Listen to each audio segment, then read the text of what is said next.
today is Wednesday, September 9th, and this is the Hendrick Hudson School Board of Education meeting. Can I get a motion to approve the agenda as stated, please? So moved. Can I get a second? Second. All in favor? Aye. Aye. Any opposed? No. Okay. Since we are on Zoom tonight and you can see all of our faces, I suppose we should still do roll call. Although all of our names are there anyway. It's just been our practice. So Carmen, do you want to do the roll call, please? Yes. Good evening, everyone. Carol Abraham. Here.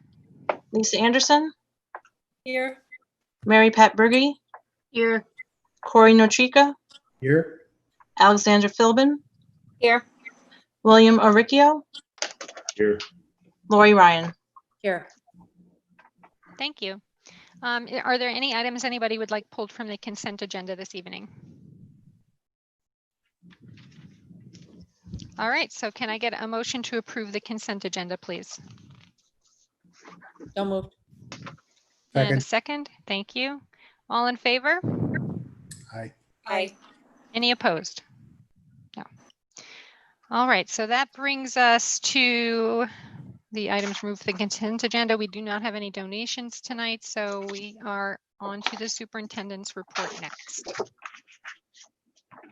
Okay, thank you. Good evening, everyone, and welcome to our meeting. This is a really exciting and stressful time in our school year. Tomorrow we begin remote instruction for our students. Last month, the Board of Education adopted the recommendation to phase in the beginning of school for all 2,400 plus students. The phase-in model meant that we would start with a significant amount of training over 4 superintendent's conference days that concluded today.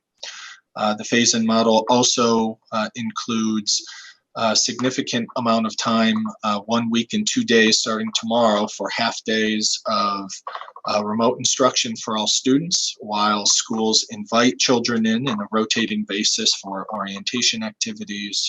Meet the Teacher is happening tomorrow, and other important activities so kids can get into school, can get into the classroom and meet their teachers.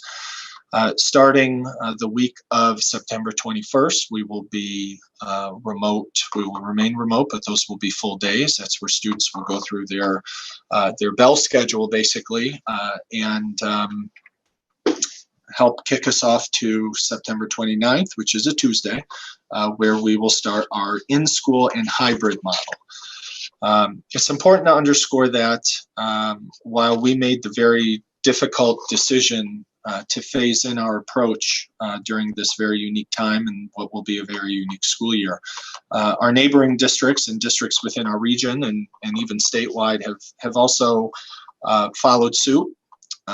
I think there's an appreciation throughout our region that we wanted to make sure we had ample time with our staff to prepare them for what will be a much different year, whether that was staff development, which we'll talk about a little bit later, or that was making sure our systems and protocols were ready, making sure that we have been able to remove classroom furniture to achieve social distancing.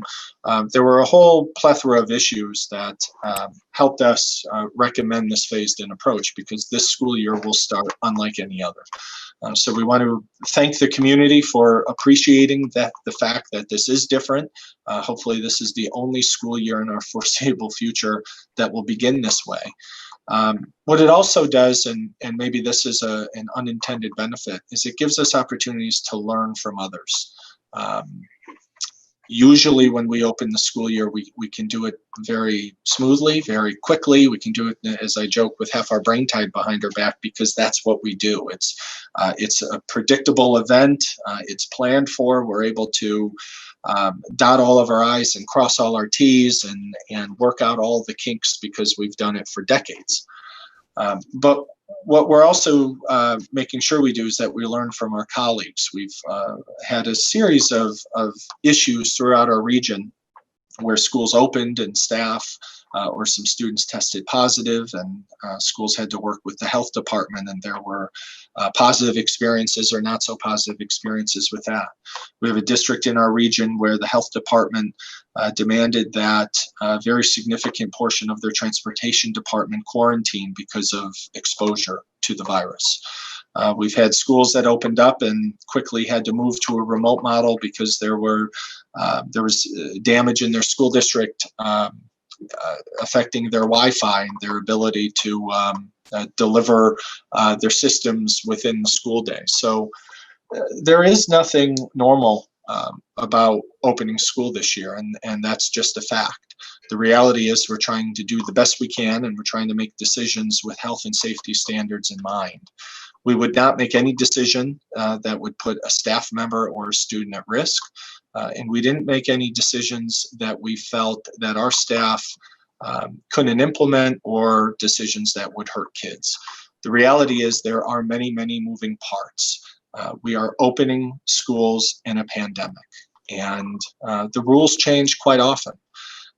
We received some rule changes over the last couple weeks that now sanitizer can be used on a school bus, that the deadline for transportation for out-of-district students has been extended.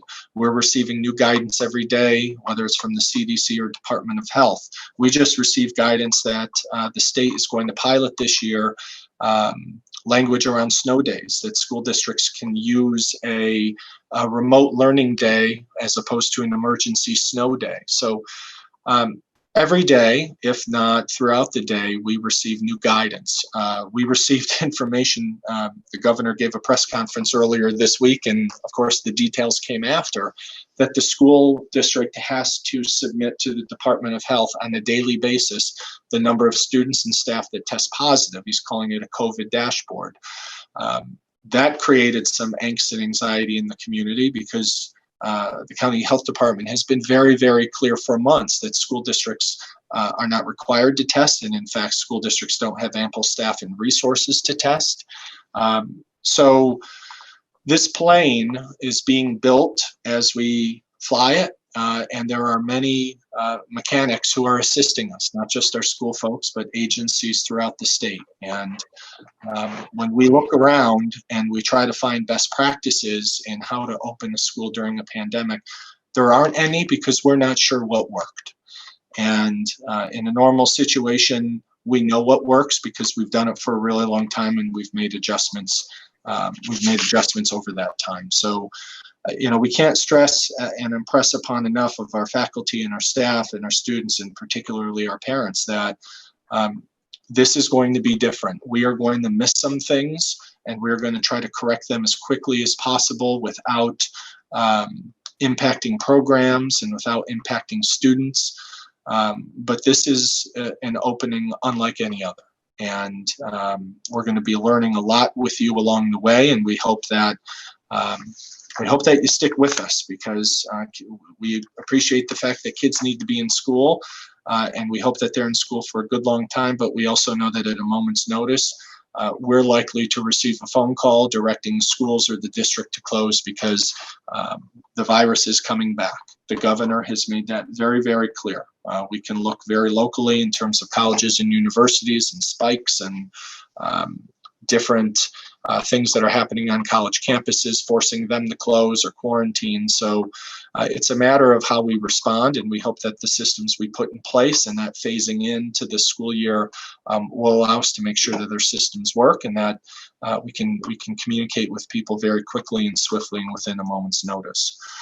With that said, I'd like to turn it over to our team to talk about school preparedness. I know the facilities committee just had a meeting, so they may get into more specifics later, but Anthony Merlini is with us, and I'd like him to comment on just school readiness from a facility standpoint. I know over the last week since his commentary at our last board meeting, he spent a lot of time on the ground in the schools, walking the buildings, meeting with the principals, meeting with safety team members from each of our 5 schools. So I'd like him to give a brief update, and then we'll turn it over to other members of our team. Sure. Good evening, everyone. Yeah, like Joe said, over the last couple of weeks, I've been meeting with the building principals. I've been answering their questions and meeting with some of their staff and walking their buildings. There's been concern raised as to for the construction, what are we doing here? What are we doing there? They've been asking about, preparation of the buildings. They've been asking about the systems inside the buildings, how they're functioning, if everything's up to par, and what are our expectations going forward. In all the meetings that I've had, it's been pretty positive in meeting with the staff. I answered all their questions. They seem to be pretty responsive to what I've been saying. Now it's just a matter of them going back to the rest of their staffs inside their buildings and bringing that information to them, which could bring more questions, and then we'll answer them as we go along. But we discussed what we're doing for PPE. We discussed what we're doing for signage. We discussed what we're doing in terms of ventilation systems, the improvements that we've been making to the schools with the bond and the construction. When I met with some individuals today and we walked the buildings at the high school, they were impressed with how much, improvement has been made over the last week. Last week, when they were inside the high school, they saw a lot of construction debris, a lot of things going on, and had a lot of questions as to how are we coming back. And today, when they walked through, they were amazed at how much the building got cleaned up, how much improvement's been going along. So all those little things, I think, help with alleviating some of their concerns and some of their questions as going along, as it does with many other individuals, throughout the facility. So it's been pretty positive, and gained some traction. So, Joe, you have any specific questions or anything? I don't know if Carol, if you want to have the board ask Anthony, and then we can. Yeah. Why don't we go around the board table here? I guess we'll go in alphabetical order so that we can do this in an orderly fashion, which means Lisa, you're first. You have to unmute. Yeah, sorry, pressing the wrong button. Still getting used to that. So Anthony, one thing I was wondering if you could address is just some of the recent changes, or how how the construction has been progressing. You said that it seems that there's people have noticed a world of difference between a week ago and today. I mean, how confident do you feel that we'll be ready for school opening when the students are ready to come in there? Well, based on my walkthroughs, and I'm going to do, I'll consecutively do more walkthroughs over the next couple of days and next week. What I've been seeing is, the fit and finishes. We have the vestibules and the main offices in the elementary schools, and even the Blue Mountain Middle School have all come together. We have the carpets are in, the walls are painted, the ceiling tiles are in, the lighting's all addressed, and now it's just a matter of getting the rest of the materials back in there so we can get the staff in there as well. So we have IT that has to go back. We have telephones that need to go back in there to get those people and individuals situated to hit the ground running. The contractors are cleaning their own spaces as they go along. So my guys don't have to necessarily go in there and clean, but we have to get in all the other stuff that, helps them do their daily functions on a daily basis. But in terms of the spaces, we've seen a lot of, they've been tiling, they've been carpeting, they've been painting. They've been, really putting a great effort forward to try to get our schools ready so we can jump back in. So I'm pretty impressed with what they've been doing. There are still, things that are going to need to be addressed. And like I said, there's always little punch list items that, touch ups here and there. And, once we start moving things into the spaces, we might nick a wall or something like that, and we'll have to touch those areas up as we go along. Thank you. And I was also just wondering if you could talk about the ventilation. I know that's been a great concern of many parents. You've talked about it before, but maybe just a little bit. I know we were in our meeting earlier today, you mentioned the univentilators, I think they're called, in each classroom, and the kind of maybe just a little bit about how that works and what their purposes are, and that they're in all the classrooms right now, so everybody has one. Sure.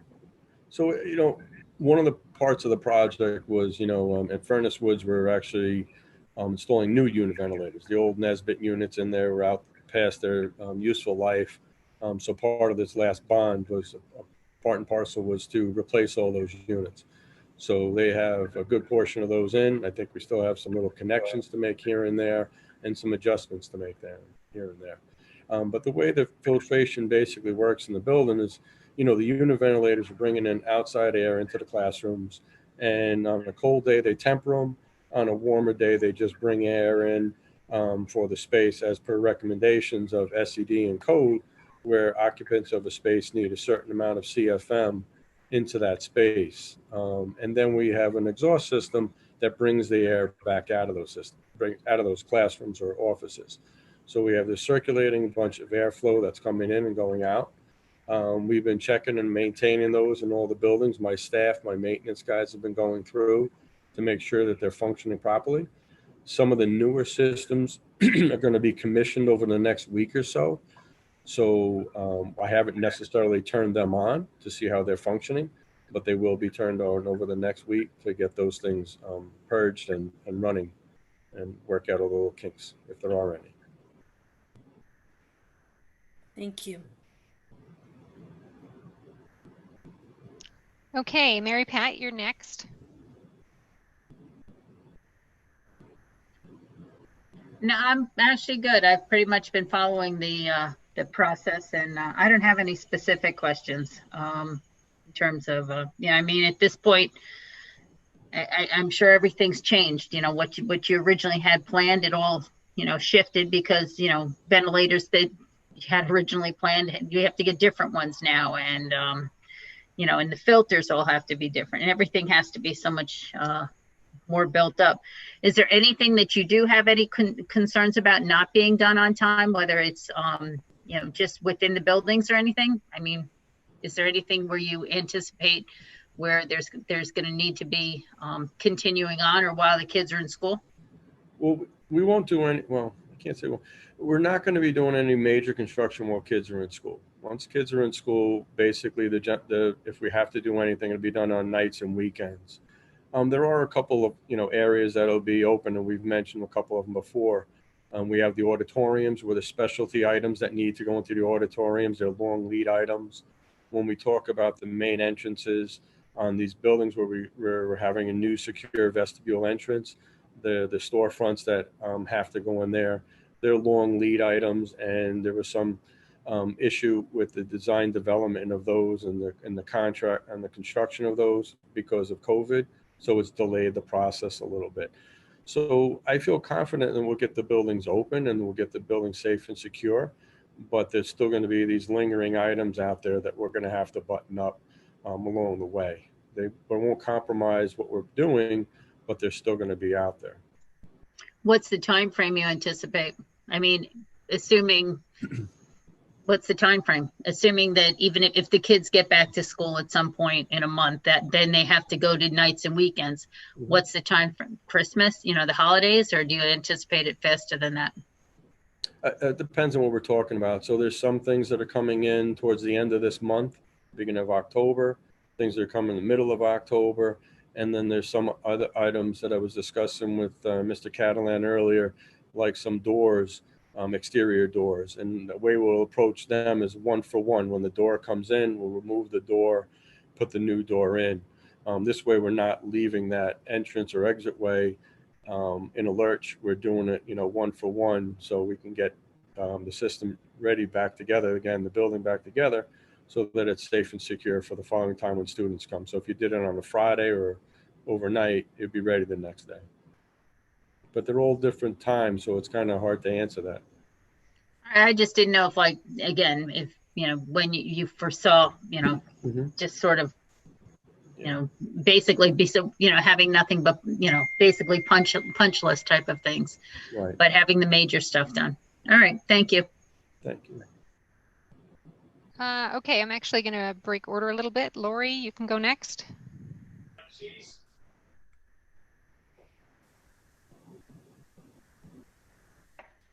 I just had to shush my son for a second. Sorry about that. So Bill and Lisa and I were just in the facilities meeting with Anthony and Enrique. So the original question was, are we going to be ready for opening and what are the safety features? And then another question should be, how are we doing on all the rest of the stuff? So Anthony was very good, and Enrique was explaining to us, very good at explaining to us at what point we are with all of the building stuff, where we're not complete yet, but everything is coming along. So as far as being safe to open, something as easy as the tape going down the hallway. So Anthony said, as soon as the guys are cleaning, they're not going to put the tape down right away until we're expecting kids in there, because like he said, the men are all working, and men, whoever's working, and they clean up after themselves. So all the signage, right? I hope I'm answering this question correctly, because we want to talk about safety for when the kids get there, right? Right. So all the signage will be up after they're cleaned up, and we're definitely sure that the kids are going to be in the building. We also talked about, even though all the front, I guess you're calling it front stores or whatever, but all the front places will also have an egress, like at Blue Mountain. Was that the one, Anthony, that still Furnace has the Woods. door out? Oh, Furnace Woods. Furnace Woods, we took the whole front of basically the front of the building off on where the main entrance is. And one of my requests, and also the construction manager and the architect, was to still have a doorway there so that we have a means of egress from the front of the building. And it's primarily going to use for egress to get into the building, enter the building. We're going to come around the left-hand side or the right-hand side of the building. But we'll have fencing to come and direct individuals to come out of that door and up onto the sidewalk in a safe manner. Right. So I just wanted to, I asked Carol if I can go next, because I'm just thinking of things. So I just wanted to make these are like two different questions. How we're doing on all of our projects, and they're all coming along very nicely. I mean, with everything that's going on, unfortunately, it's not completely finished, but everything that's going on is going to be done away from the kids, cleaned up before the kids get there, and teachers, etc. All the safety issues for when the kids come in will be done before the kids come in, including the egress and the signage and everything that it needs, and everything that's been purchased. A whole lot's been purchased, according to Anthony too, like all the PPE for the teachers and the staff, and the cleaning products and the hand sanitizer and what have you. So I'm hoping we are in good shape for when the kids come back into the school. That's it. I'm going to just do a quick piggyback on Lori's question, or redirect, or whatever you want to call it. As far as the safety goes, there are a lot of punch list items. Is the asbestos abatement done? Because that's a very, important one in a lot of parents' minds, of course, and it should be. We want to make sure that there isn't any asbestos around when the kids and the teachers are in the building. Are all of those parts done? Yeah, we wouldn't remove any asbestos. We wouldn't remove any asbestos when individuals are in the building, like children. Everything that's done is, overseen by a third party. They have a third party come in, monitor the air, check everything to make sure the contractor is following the letter of the law and doing what he's supposed to be doing.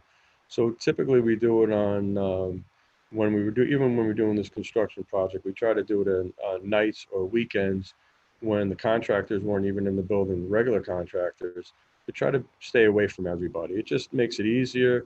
It's, we don't have people tripping over each other. In the last phase of what we were doing removal in the auditorium, and that phase is now complete. All right, thank you. I know that was weighing heavily on some parents' minds. Wait, Carol, one more thing. Ant, did you tell them, I know some people were concerned, Bill had brought it up before, about our nice statues at Frankly, the light. So people were asking what that was. And that was brought up regarding the fixtures that are outside the building at Frank G. Lindsay. Over the last several years that I've been here, and you don't really notice it until you're here late at night, but the street lighting at Frank G. Lindsay, there was really no street lighting at Frank G. Lindsay. Most of the lighting was done off the side of the building. So the building lights were used to light up the parking lot in front of the building. So one of the requests that was made, and one of the things that was noted on our building condition survey, was to add street lighting. Well, when we had this opportunity to add street lighting at Frank G. Lindsay, one of the things that I've seen a lot, and they're in hospitals now, there's several other school districts using them, and what they are, it's a self-contained system. It's a solar powered and windmill powered street light. It's an LED light, They're standalone. They get installed. They function on their own. Some will talk to the other light. So if there's 6 lights there, there may be one that communicates to the second one in a way of they have like a computer inside of them. So those LED lights are now for our streets. They're functioning as we speak. They have the ability to come on when we want. They have the ability to turn off when we want. They can dim if we want. So at night, if we'd like to dim them a little bit more than full power, we can change the lumens in them to go to like almost like I call it like a night light feature. So you still have lighting, but it's not overpowering. And we can also use them for our STEM. If one of the teachers at the high school decides that they want to, bring the students around and tap into them for STEM, STEAM, whatever, they have that ability as well. So it could be a teaching tool, somewhere in the future. But it dovetails into, our energy and how we've always been here at Hendrick Hudson. We pursue doing solar power on top of our rooftops. We've always been interested in pursuing LED lighting and trying to be the most energy conservative as we possibly can. And this to me was just another one of those features that I thought would, come into that mission of the Hendrick Hudson School District to try to save where we can. So it's one of the deciding factors. When you talk about cost of installation, they're self-sustained. They don't need power coming from the building. So we didn't have to trench. We didn't have to bring in another electric service from the building, another control panel coming over to the lighting, and then trench from all the different 6 lights and tear up the roadway. They're all on their own. So it was another, thing that we've looked at for saving some money and, in the future, saving on our electric bill.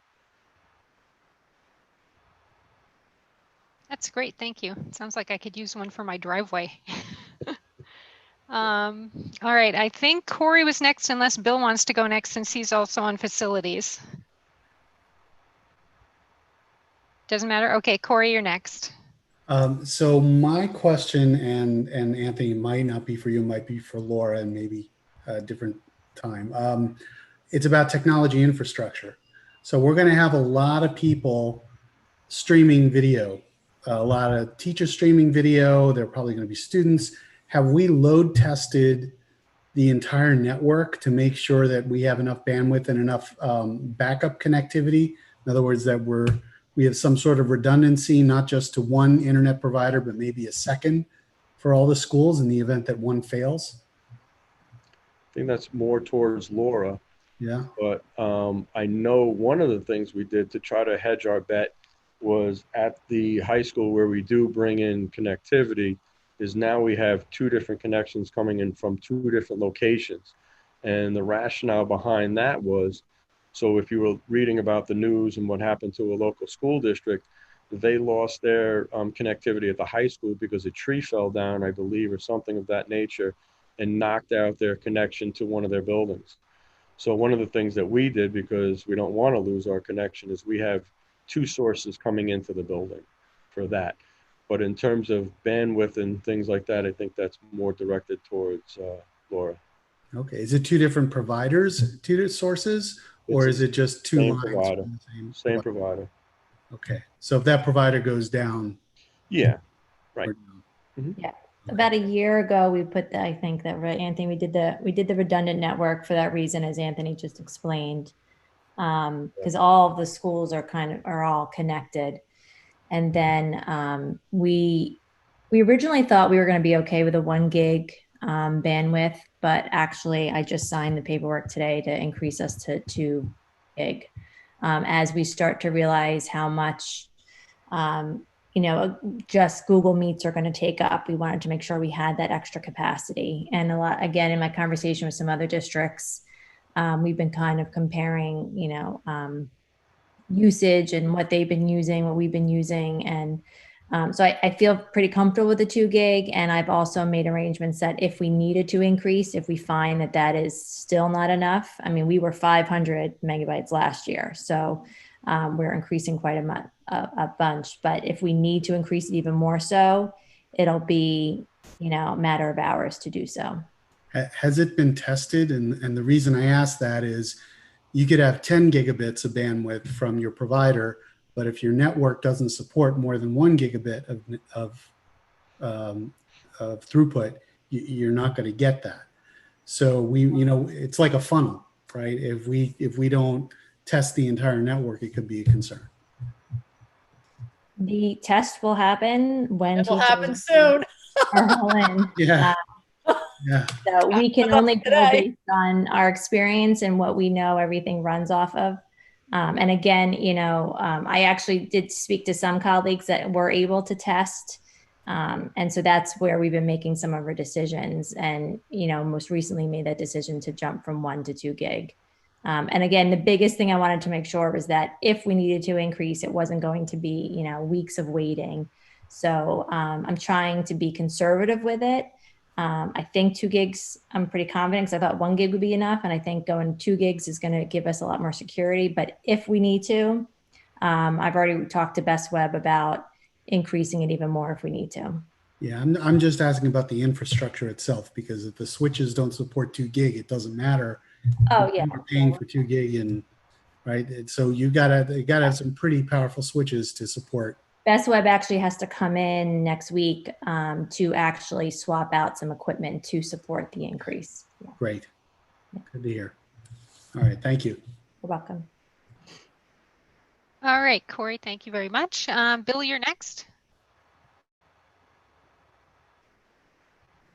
I think we've covered a lot of, our current situation. Anthony, this is more of a global, what we were talking about, a lot of these improvements over the summer, part of a bond project, I believe, from a bond of a couple of years ago that also included the track and field. So this is just one phase of that bond. Is this the final phase, or are there more phases after this?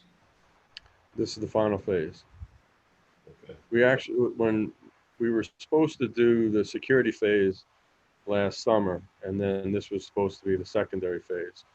But because of bidding and cost and constraints like that, we wound up pushing it off and doing everything in one bid. So this should be it. Till our next bond.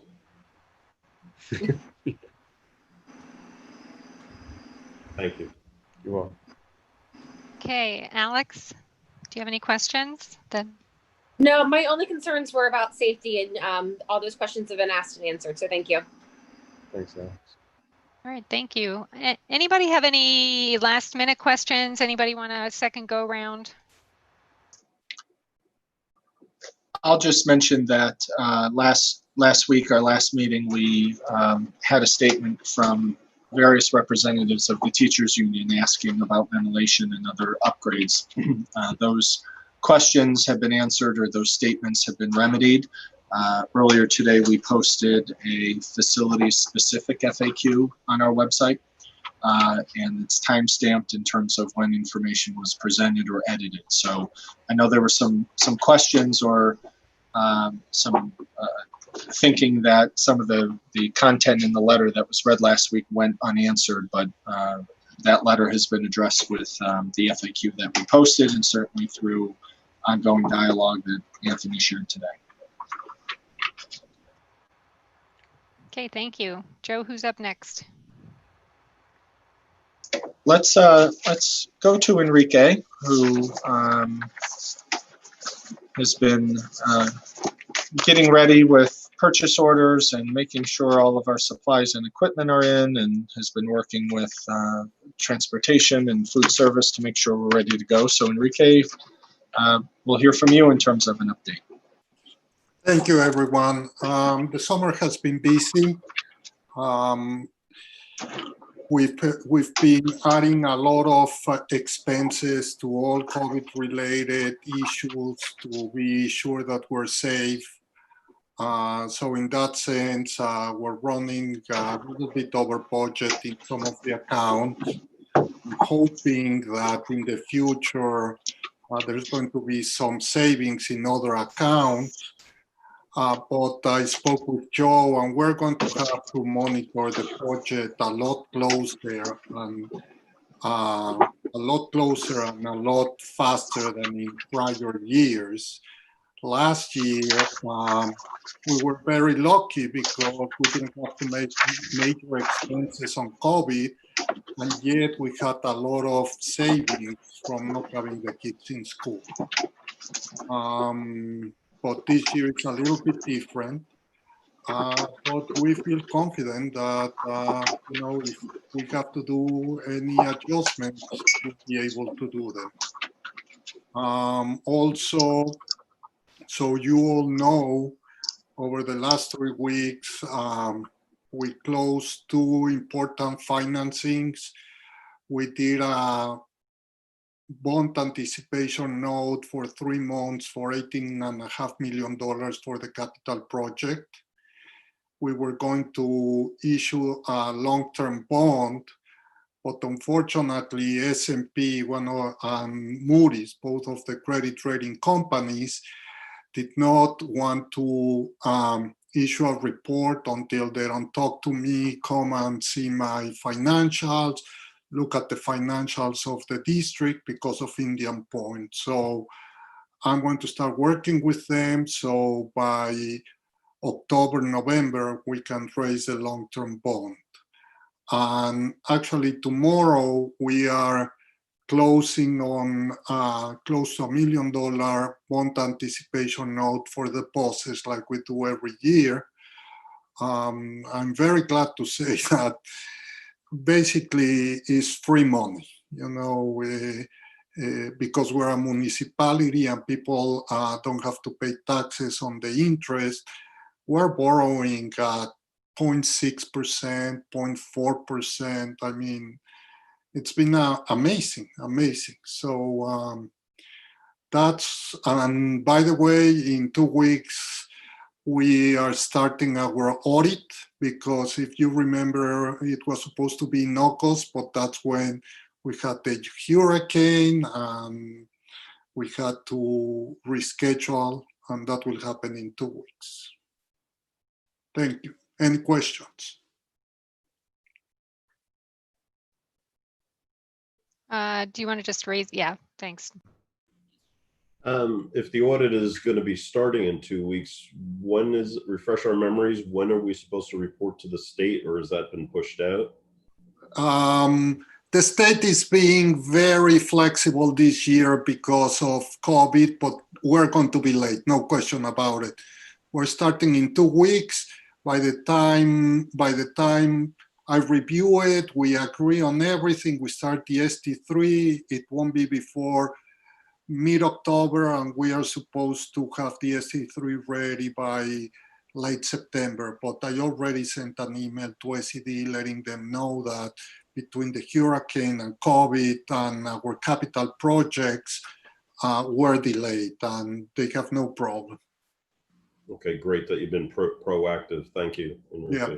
By the way, also, I forgot to say that probably some of you saw that the state is cutting state aid between 20% and 2% depending on the school, because revenues to the state came much lower than they anticipated. Fortunately for us, it was only 2% reduction in our state aid. So we were lucky because some people were at 20%. I was talking to my friend in Brewster, that is also a high need district. They were cut 20%. That's unfortunate, to say the least, but I'm glad ours is only 2%. Exactly. Yeah. Do you want me to go around the room, or you want to just raise hands if you have questions? Corey says no. Lisa says no. Alex? It might be for Laura too, but it's about staffing. A few weeks ago, you and Laura talked about some staffing. We might be facing some problems there. And I just wanted to know if we've been able to identify all the staff we need, including nurses, for the school year. Actually, I don't know. I didn't see the last minute, the board agenda, but thankfully this afternoon I spoke to civil service, and I think we were able to appoint the nurse. I mean, that just happened at 5 this afternoon, that they They sign it and they send me an email saying you can appoint the nurse. So now we're full with the nurses. And today I was able to work, or actually this week, with the high school assistant principal, Mr. Katsaris, and 3 of the school nurses to find 2 more nurses, one for the high school and one for our 6th nurse that we have that rotates through all 5 buildings. So they are hopefully starting next week, so we can get them starting. They will actually be through BOCES at this point, and we can hire them through BOCES eventually. Usually there's a separation contract fee, but I was able to negotiate that out. So if these are people that work out for us, we can actually hire them to put them as permanent RNs. So the high school is filled, and so is the 6th nurse that we have roaming. Great, thank you. And if I may, Carol, just real quick, Lisa, that's a good segue to some new nursing positions that we created to deal with potentially students or staff that are ill. Could you just give a brief refresher on the CNA position? So one of the regulations or expectations from the DOH is to have an isolation room. And our nurses can't be in the isolation room and deal with students that have boo-boos or need beds or diabetics. So, you know, K to 5, we will have 3 different CNAs that will assist in our isolation rooms. We'll have 1 in the middle school and 1 in the high school. So their job will be to stay with the students that are ill, monitor them. They work directly under the nurse. They as well are coming through BOCES. They will start on the 21st, so they get used to our buildings, they get used to the students, they get used to what the procedures and protocols are. Our nurses are actually creating protocol. We're almost through it. Each building has a protocol. It's a K-12 protocol in case anybody has to be moved last minute if we're short. So everybody knows the protocol if a staff is ill, if a student is ill, and what the procedures are. So each building was able to find an isolation room. I was finally able to confirm that with BB today, because that was my concern. There wasn't an isolation room for the kids. But we were very successful in finding 5 CNAs, and we're excited to move forward. Great. So we have 6 nurses and 5 CNAs. Mm-hmm. And this, we had 6 nurses last year because we have a high population of diabetic students. And there were several in certain buildings. Like one building had absolutely none, but all the other buildings had several. So if a nurse called out sick, finding a substitute is very difficult. So we take the 6th nurse and they go from building to building each day of the week. And when they do that, they're getting used to the kids in the building. They're getting used to the parents are used to them. And if a nurse is out, that person then subs and we don't have to worry about finding a substitute. So people would get phone calls. Hi, the nurse isn't in today. Are you going to monitor your child from home? Or are you going to keep your child home? And we didn't want that. We wanted our children to be able to come to school every day. That's fantastic, by the way. Thank you. It's something that we worked hard at. And finding nurses right now, if you don't know this, is very, very difficult. I was fortunate enough that I know somebody that knows somebody, and one of the schools is an opening. I said, well, how about I take them? So we had 4 interviews, and out of the 4, we loved them all. We picked our top 2, and we were very fortunate that they accepted the position. So after one is a forensics nurse too, so that's exciting. I'm sorry? After many offers were made. So nurses were, we had a lot of interview committees occurring with nurses and the high school administration and Lisa. And I offered many positions to nurses over the past weeks and months. I think it's been 4 or 6 we've done. Yeah, and they were then turned down. Nursing seems to be a position right now that is in high demand, and most of them chose to go elsewhere. Mm-hmm. Not to schools, to hospitals, other settings where maybe salary was a little bit different. They can write their own contracts now. They're called COVID contracts in the hospital. And they can really write their own salary. So coming to a school was a shock for some of them.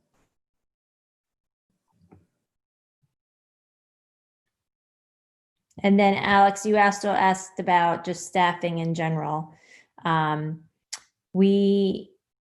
We've been able to work really closely, Margaret and Lisa and I, when we talk about teachers, with the principals, and we were able to, I think, strategically place teachers in appropriate positions.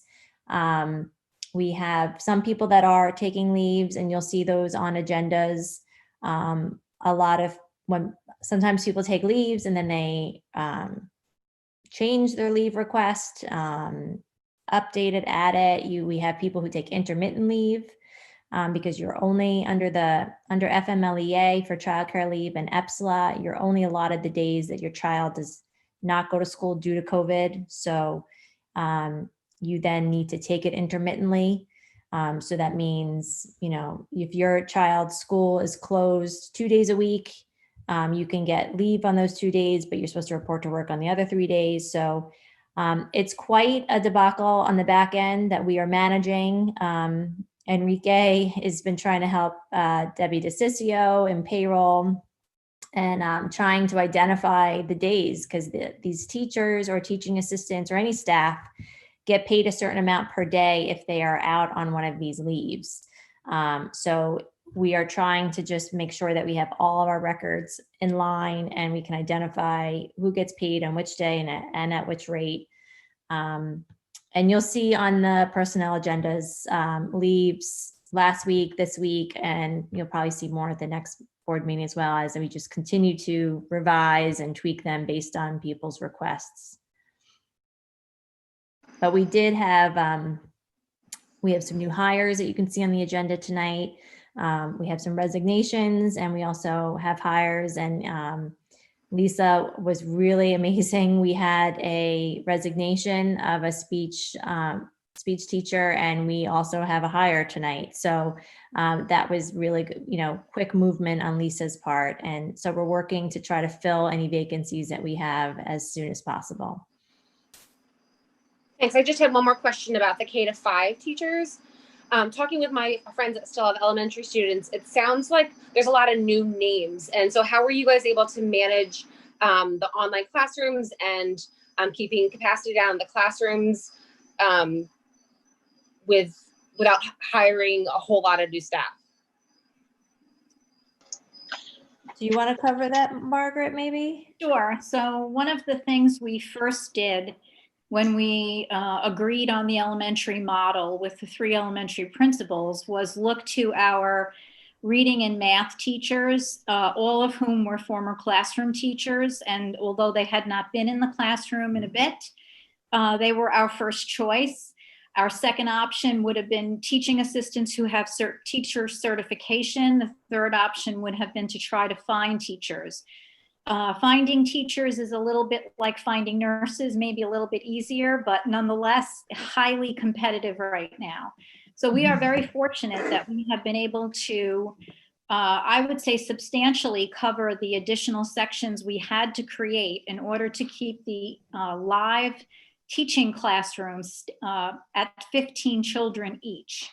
I think we hired from the outside 3 people. Am I right, Laura? 3 new. And they're not really new. They were known to us. 2 of them were teaching assistants for us in a prior school year. So they are comfortable with the building, somewhat familiar with the curriculum, will be highly supported by their current colleagues. And I think we are, we have 1 or 2 teachers at the elementary division that will start the year on a leave. And even those placements have been covered by folks that we are very happy to have in the buildings and have been serving in other capacities for us. So the elementary classrooms are ready to go, and they've been doing a tremendous amount of PD these past 4 days. That will continue until we have students full-time in person. And I think we all feel good, and I would include the 3 principals in that, about how we have staffed the 3 elementary schools. Absolutely. We're very lucky. Oh, sorry, Laura. I was just going to say, we're still looking for permanent building subs. We did lose some this year, and some of them have become teachers. So we are looking for more permanent building subs, because we do not feel comfortable having subs coming from different districts the way we normally would. So we want to make sure that we have a solid staff. So we posted for those positions. We're looking for them. We're interviewing them. We have 1 that's being appointed this evening, but we want to look for more. So I'm just saying that publicly. We're looking for, certified teachers who want to get experience and be permanent building subs. So we have them in each building because they're really key. And if we have people that call out, those are who want filling those classes. We often use our teaching assistants, and they get approved to be substitutes as well, and they get paid a differential for the day. But we don't like to pull them too much because they're teaching assistants for a reason. They have a spot where they need to be. So, but those are things that we've been trying to fill as well. And Alex, if I may, and then Lisa, I'll let you weigh in. I think it's important to underscore the timeline here. When the state came out with its guidance about return to school, it was unclear at best in terms of whether or not a school district had to provide a full, complete remote option in addition to the other plans we had to submit. And it wasn't until August 7th when the governor said schools are opening and parents, you need a remote option. If you want a remote option, you can have one. So from August 7th until the 24th, I'm just looking at my timeline here, we put together a process for parents to identify that they're interested in remote learning. We asked them to commit for a full semester because of exactly this issue of staffing. We've capped class sizes in school in elementary based on physical layout of those classrooms. We're mandating mask wearing, 6 feet social distancing. Kids are going to be spread out. It's not going to look like any classroom we've ever embraced here at Hendrick Hudson before. So that was a deadline on August 24th for families to commit. As we were building the schedule, as the 3 schools were building the schedule, there were parents who, I didn't mean to fill that out, or I wasn't quite sure. So there was a day or two of jostling back and forth, which leads you to, basically now, early September, last week and early this week of finally getting a confirmation of who's in for in-school and who is out for remote. And if we didn't have those mileposts or some of those decisions and try to use different teachers that we had, we would be our budget would be over. We just heard Enrique talk about he's getting nervous. Our budget would be over by $2 million in elementary staffing alone at the end of the year, because what we've been asked to do is to create literally 2 schools, a school for kids to come to physically and an entire school model with complete staffing for kids to stay home. So that led to some delays in terms of getting the word out and finalizing class lists. We still have families who are registering, families who are moving in. There are a lot of homes for sale. There are a lot of homes under contract and a lot of homes that are closing. And we're at a point, to be blunt, we're at a point where families are moving into a particular school neighborhood, and those children will not be able to join that neighborhood school classroom because they're already at capacity with the social distancing guidelines that we have to follow. So we're having conversations with new families saying you can start remote, and here's what it would look like, or you can go to a different elementary school where there is space because we're capped. It's a hard cap. It's not squeeze in a desk or, we're going to exceed the class size guidelines or policies. It's a hard measured cap. So it's one of those, consequences of learning the system as you build it, because never before has public education been demanded to offer so many options within the public school setting. The same goes for the middle school and high school. The middle school and high school asked for their deadline to be extended to, I believe it was August 31st, so there could be more communication from the schools to families so they could understand what that model is and what it looks like. And so there's still some moving back and forth, but it's a little different at the middle and high school. But there were a lot of moving parts with those schedules too, in terms of last minute staffing resignations, or as Laura mentioned, folks who are going out on leave. That's an annual occurrence, but this year those schedules coming out much closer to the first day of school was because we wanted to provide parents more time to make this decision. So again, sort of a domino unintended consequence of trying to provide more time for families to learn and make an important decision on their children's schooling created smaller window from when schedules went out to the first day of school. So it's one of those situations where we feel we're doing the right thing, and in the moment you don't understand what the other dominoes could be, and those are a couple of them. I was going to say that we were very fortunate that we have duly certified special ed teachers, and we worked with parents to talk about programs, and we really changed some of our special ed programs this year and utilized staff in a different manner. So I think that has also helped us. And to Joe's point, I had 7 new families to register today, and to find the place where we could put them in a program that was appropriate was a long discussion, and making sure we had the space for them. So that is an example of just how we're being creative and putting kids in placements that are appropriate, but also where we have space. So we had 7 new families with special education children register this week? Today. Today. Yeah. Well, I got them today, but I will tell you probably this week I've had 10 to 15. Wow. Mm-hmm. I see Lori Thank saying you. Thank wow you all for all also. your work. All right, I'm not really sure where we are in the progress here, because we're doing a round robin. So Joe, where are we going next? Okay, let me go back to Lisa.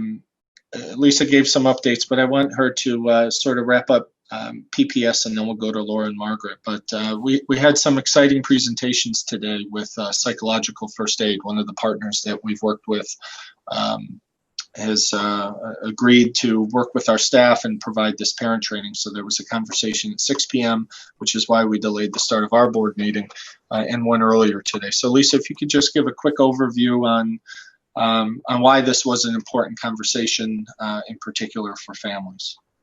I've learned that we all need to be very calm. That's all we need to do is be calm, and everything will be okay. No, we had Dr. B, I call her Dr. Lauren, but she presented for families today at 11 and again at 6 tonight. Total, we had 50 people attend, which I'm happy with. I wish it was more. But she really talked about the strategies and how we can get our kids to be calm, and some ABCs we can do at home. And just, we all have ambiguous loss is what she keeps saying. And it's true. We don't know what we've lost, but we know we've lost something. And how do we handle that? And how do we work with that within our schools, especially as our kids are coming back? So she's done that presentation twice today for families. She's already done the presentation for K-5 staff. Next week is 6 to 12 staff will be presented to. But also we have, each one of our buildings has an SEL team, and they've done 2 days of PD. Today was the first time that I had free time that I could actually sit and watch. I got day 2 of the presentation. And I have to say, I'm not an emotional person, but when they got to the end, I was crying, because the stuff that they were talking about and listening and seeing the teachers' comments really were like, we're all in this together. You know, I laughed at that when I first heard it, but the teachers like, so how do we identify kids, and how do we make sure we know that we get these kids to you? And when will you look at these referral forms? And it really made me reflect on how much this team put into it, of the referral form from step A to step B to step C to the last step of, and how we make sure we get the outside services or services within the building. So I think that, you know, yes, academics are important. Yes, academics should come, but before you can get to the academics, you have to deal with that social emotional piece. And I think our team did just such an amazing job. And I am so proud of the teams at every level. They made the presentation theirs. I've only heard positive things from it. And I'm so proud of everything that they were able to convey to the staff and share with the staff and listen. The staff felt heard from what I can see in the presentations, as well as they know there's something in place and there's more to come. It's not a one and done. They will be presenting as we go through the school year. So I think that's the most exciting thing that I got to do today. I mean, I was on the phone. We have done many parent meetings. We have done many back to school meetings, getting ready for kindergartners, getting ready. This is a new venture for everybody. We have 4, 5, 6 new tuition students this year, maybe 5. And out of them, all of them are virtual. So these are brand new kids coming to us and we don't know them. So we're getting to learn them. 3 of them are kindergartners. So we're learning those steps. So we've done a lot of prepping with our teachers, with our remote special ed teacher that we were able to use this summer for special ed. So I feel really comfortable with her. I just think it's a lot of time and effort spending with the teachers and really listening to what they need and how we can provide it for them. It's interesting to get an email saying, hey, can you help me find hearing impaired masks? I'm like, what does that mean, a hearing impaired mask? But they're asking for a clear mask. So I'm like, I don't really know what that means. Are you asking for a clear mask so someone can read my lips? So all of that is what we're going through right now. And these are the last steps, because we do bring back our 1211 and ABC kids on the 21st. They will be in school every day for half a day that week. We need to get them set up in their routines again and how to transition back to school. And it allows us to do it without all the other kids in the building. So if we do have some little meltdowns or we're not able to get through our morning, we have some buffers because there's no other kids in the building. So I think doing that is going to be the best thing that we've ever done for our kids on this return. Remote is very difficult for them, and the sooner we can get them in school, the better. I think that's everything. I'm sure there's more, but I don't want to take up too much time. Questions?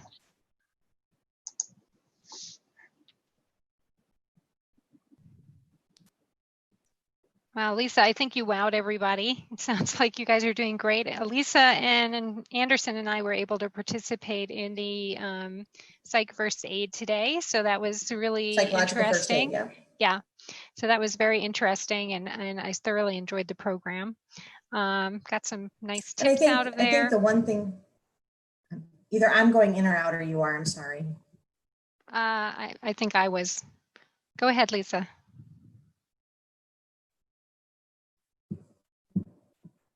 Lisa, did you have something to say? I think you're going in and out. Okay, can everybody hear me? Yeah. Okay, can anybody hear Lisa? I think my internet connection Yeah, is Lisa, a little wacky. So, Carol, you've been seeing all the time. Okay. I'm We'll gonna move start along. really quick. Yeah, why don't we go back to Laura? I know there's a lot of, we talked a little bit about Okay. HR and some tech, but anything else you'd like to weigh in on? And then we'll wrap up with Margaret. Sure. I guess we focused on HR, so hiring, leaves, and we've been working with staff individually on medical accommodations within the building for things that they need. But technology-wise, we just had I think it was our 6th distribution last night, and our final major distribution of student Chromebooks. So we did almost 2 per building, and then last night was for anybody who couldn't make those other pickups, we did a final sort of all call. And that's been, I just have to, say the secretaries that work at the buildings have been a phenomenal help in managing Chromebook distribution since the spring. They are the backbones of every building and every principal, and they are the ones who I end up really communicating a lot with, and they work with my team. So I just want to thank them very much for all of their hard work. And they're usually the ones answering the emails, answering the phone calls, working on the spreadsheets of, data and inventory. And they've also been showing up and physically being there to do a lot of the handouts. So last night, it was nice to have our last one. We do have a form online on the under instructional technology website for anybody who has not yet requested a device. Anyone who requested after September 7th, it's in the form. We've notified them that we will have to address their specific needs at a later date. My team has spent a lot of time, preparing these Chromebooks, getting them ready, but I really right now need them back in the classrooms, making sure technology is hooked up.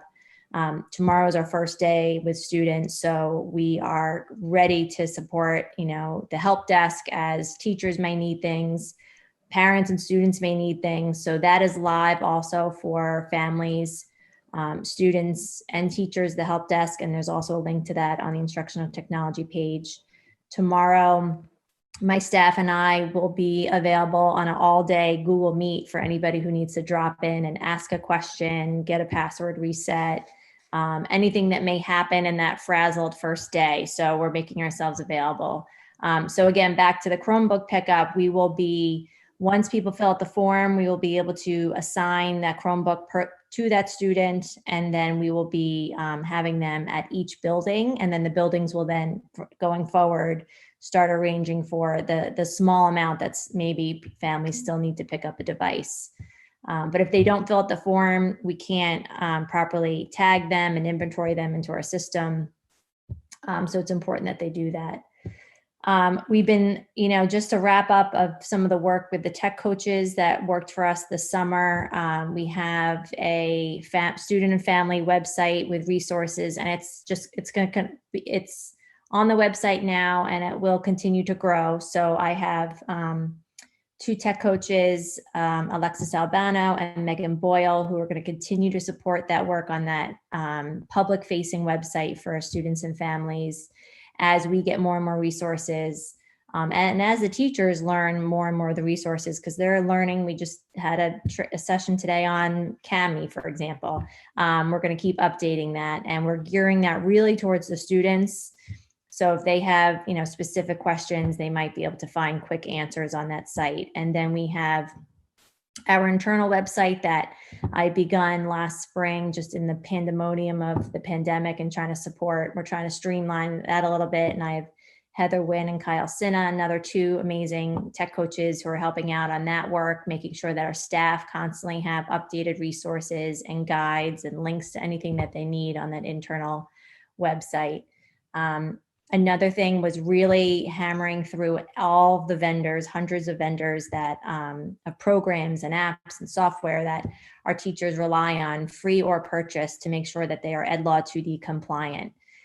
So we have a master list that we're sharing with staff, and by October 1st, we will have a public-facing list that will go on the website per the law of all the Parent Bill of Rights that have been signed by every single vendor. So we've had to have a contract, a third-party addendum, and a Parent Bill of Rights signed by every vendor for us to allow them to use to make sure that students' information is protected properly. So that was quite a lift. Again, the people worked on that this summer and are going to continue to help are also tech coaches. So Elisa Rosen, Heather Wynn, and Mary Beth DeGennaro. And I'm saying all these names because they've done important work, and I just want to make sure that they're recognized. And the other thing, next week we have half days across the district.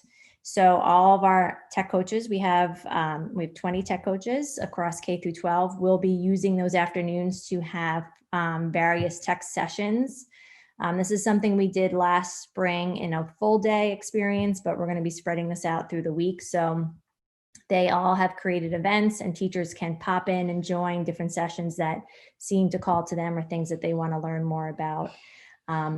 Also, our tech coaches have been doing office hours, and so that's already started last week. So they have office hours in the morning and the afternoon. This helps them stay a little bit more focused because they are teachers and they are trying to manage their daily load. So rather than getting inundated with emails and questions, we're asking staff to utilize those office hours. They sign up with appointment slots in Google Calendar, which has been really helpful. And so it's really geared and focused to what they need. As we roll out, we will also be offering office hours and support to parents, but the tech coaches just asked me to give them a little time to get themselves settled and get the teachers settled. So for now, we're asking that if parents have just general questions on, what's going on in their classroom, to reach out to the teacher. But we are looking down the road for some more larger support and training for families. And then just in general, I said this to staff yesterday, nothing's going to go perfect. We know things will crash. We know things will not work the way we want them to. It'll be frustrating. It'll be stressful.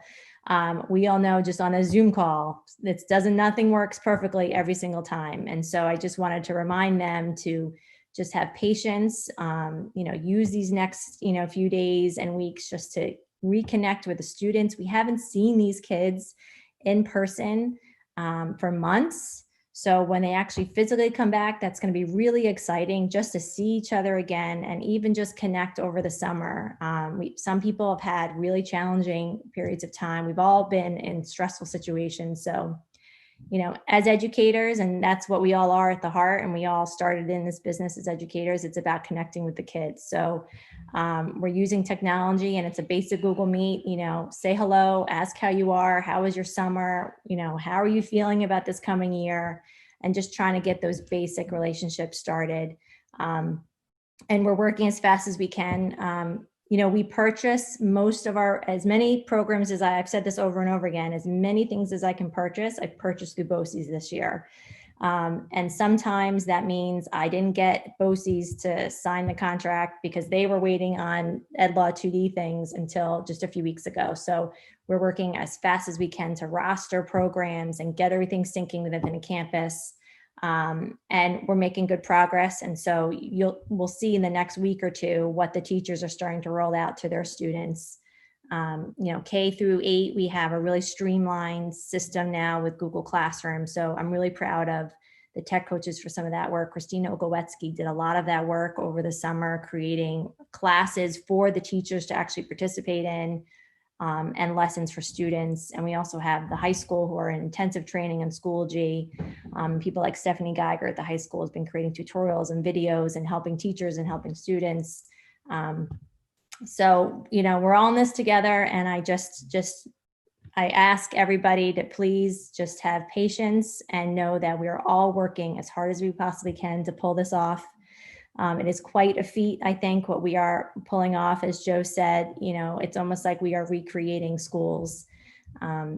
So I'm very proud of everybody's resilience and, all the people that have helped kind of make this happen. So. Thank you. One question before I get to you, Bill. You said that there is a place where parents can go to get help with passwords and things like that for their kids' devices. Can you just repeat where they can do that? Sure. So on the easiest way, if you go on the website under departments, instructional technology, that has the page for all the links. So there is a help desk link right there.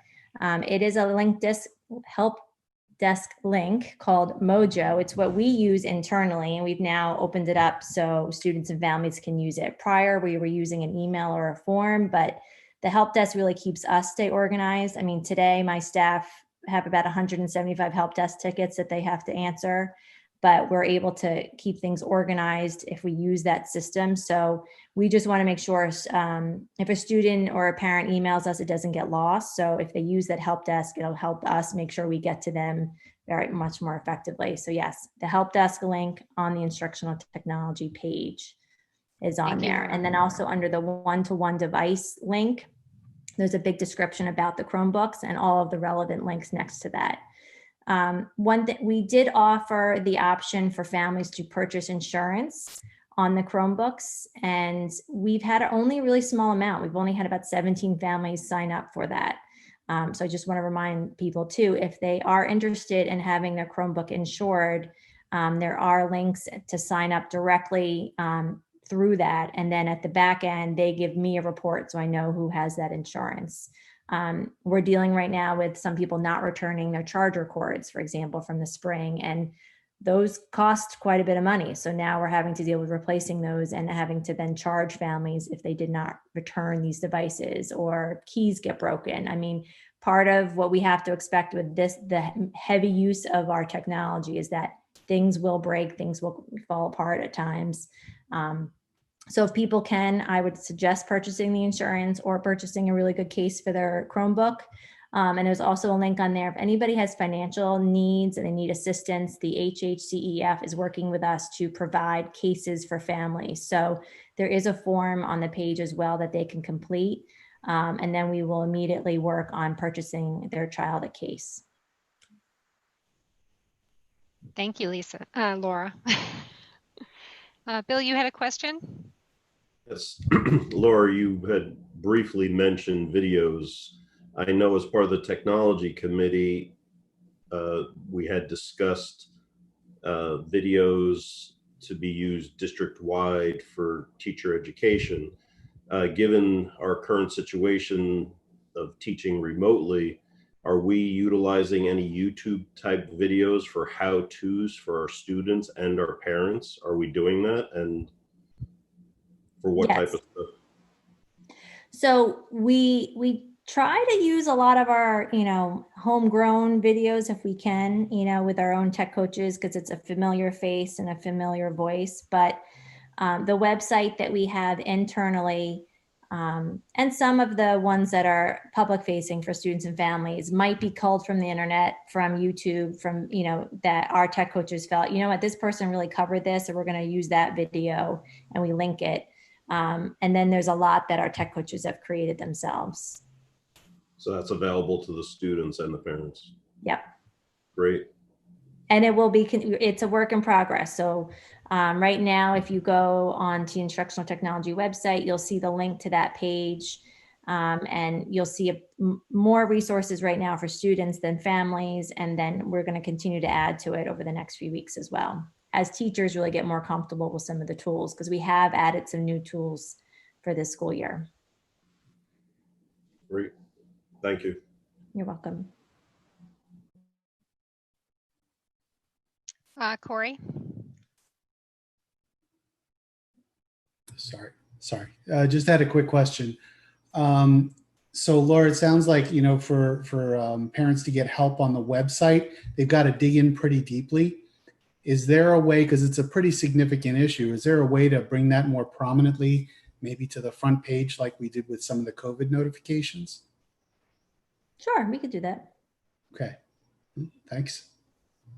And Corey, I don't know if you've looked through the websites, but I know last time you had mentioned, the streamlining and how the websites look. So I'm just curious if you had a chance to look through any of the building specific sites. No, I will comb through that more now. Okay. Yeah, no, I absolutely will. And can I also just make a point here? I love the fact that you guys got Zoom. Thank you.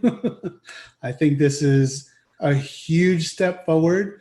I think just from a streaming quality standpoint, from an interaction standpoint, I think it's great. I'm also going to make a suggestion that maybe we have a coaching session for everybody on this meeting on how to use Zoom properly, and maybe extend some of the functionality that we have. I know, we can share documents on Zoom, which may or may not impact the streaming, but there are other things we can be doing, like even inviting the public into the Zoom itself as view-only participants. So the fact that we have it is a huge step in the right direction, and I just want to say thank you. Thank you so much. You spoke and we listened. All right. Yes, and there are a lot of features of the webinar license that we now have, and Greg and I were actually talking about that before the meeting started. So, I have to say this is very much what Google Meet looks like for many of the students. It's just when it's streamed, we couldn't stream Google Meet publicly, and with some of the enhancements that Google Meet is coming out with in October. I don't know why they waited to October when schools are already starting, but that's what's happening. But some of those features will be very much like Zoom. But yes, for the live streaming, I think for this kind of public forum, I agree with you, Corey, and I'm glad we made the decision to move forward. So thank you for pushing us into this direction. Thank you. Anybody else have questions for Laura? All right, I think Margaret is next, correct? Correct. You want to start, Joe? Sure, this is Margaret. Margaret has been working very closely with our administrative staff, our teacher leaders, our departments, in making sure things are aligned, that they feel comfortable, and that they're ready to go. The last 4 days of staff development, she'll get into a lot of it, but has been really engaging. We've received a lot of positive feedback from our staff, and we asked a lot of questions of our staff in terms of our grade level leaders, department chairs, team leaders, in terms of what they felt they needed and how we could use this time appropriately. As I said earlier, we have half days over the next 7 school days, which will provide us additional time for some staff development to make sure staff feel comfortable with our new and improved remote learning plan that was mandated by the state, as well as opportunities for schools to meet as groups and make sure they're ready in terms of the various Department of Health and CDC requirements. So Margaret has been central in quarterbacking all of these different initiatives to make sure that 250-ish teachers feel heard and that that we're using our time wisely. So I'll turn it over to Margaret to give some highlights of last 4 days and what to expect over the next week and a half. So a tremendous amount of professional development, which is the biggest reason why we wanted the delay, was to be able to bring all of our teachers back, including, as you heard from my two colleagues, many new teachers. Some teachers that aren't new, but are new to positions they did not hold last year, in some cases for many years, and get them comfortable with curriculum, materials, their colleagues, the physical layout of classroom spaces. Many of them have been in over the past few days to see what it is they're coming back to, and mourning the loss of the beautiful, warm, inviting spaces that we had last year, and trying to imagine what this year will be like as they welcome their kids in the coming days. Also working very closely with the administrative staff, the elementary principals. I feel as though we talk twice a day, trying to problem solve together. You also heard my colleagues say that one of the things we've been saying to one another is there is no way that we can possibly understand everything that is going to happen the very first day we have our children in front of us. We just know that there will be something we forgot or something we didn't over focus on, and we will have to take a deep breath and problem solve on the fly. I am confident that we can do that together. I will say that the staff, and I've talked to so many, I feel like the whole staff at one point or another over the past week and a half. And I sense in my conversations with them a camaraderie of we can do this together. We got it. We've got each other. We know what we have to do. Really starting to settle in with folks as we get closer and closer. I know tomorrow is visitation day at the elementary levels, and the elementary staff today was very excited about seeing children again for the first time in 6 months. We are doing what Cindy Kramer called a meet and beep with the remote students, so they can at least see their teacher before they go online for the very first time, and that's a big concern for staff. So I'm looking forward, even though I will not be there because I do not want to complicate anyone's space. I'm looking forward to hearing from them at the end of the day tomorrow and on Friday about how all of that went and what else we need. We've been largely in the PD, I'll say at the elementary level, we've been largely focused on thinking about not just the children who are remote only, but the fact that we could be remote at any moment, and preparing ourselves both mentally for that and also preparing students so that they have materials they can take and leave in their home to continue that instruction if heaven forbid we have to go in that direction. With the secondary staff, they've been doing a lot of work, as Laura said, around Schoology at the high school. We've been working with a team from Meteor Ed at middle school and high school. They are doing some PD right now around the hybrid model. So I have kids live in front of me and I have kids on the computer in front of me in the same period. How do I manage that? And talking about the extended learning time that happens in the block schedule. Additionally, some of our departments at secondary are going to work with individual consultants so that they can meet the needs of, we have someone coming in to work with LOTE, we have another consultant coming in to work with the 2 math departments, middle and high school.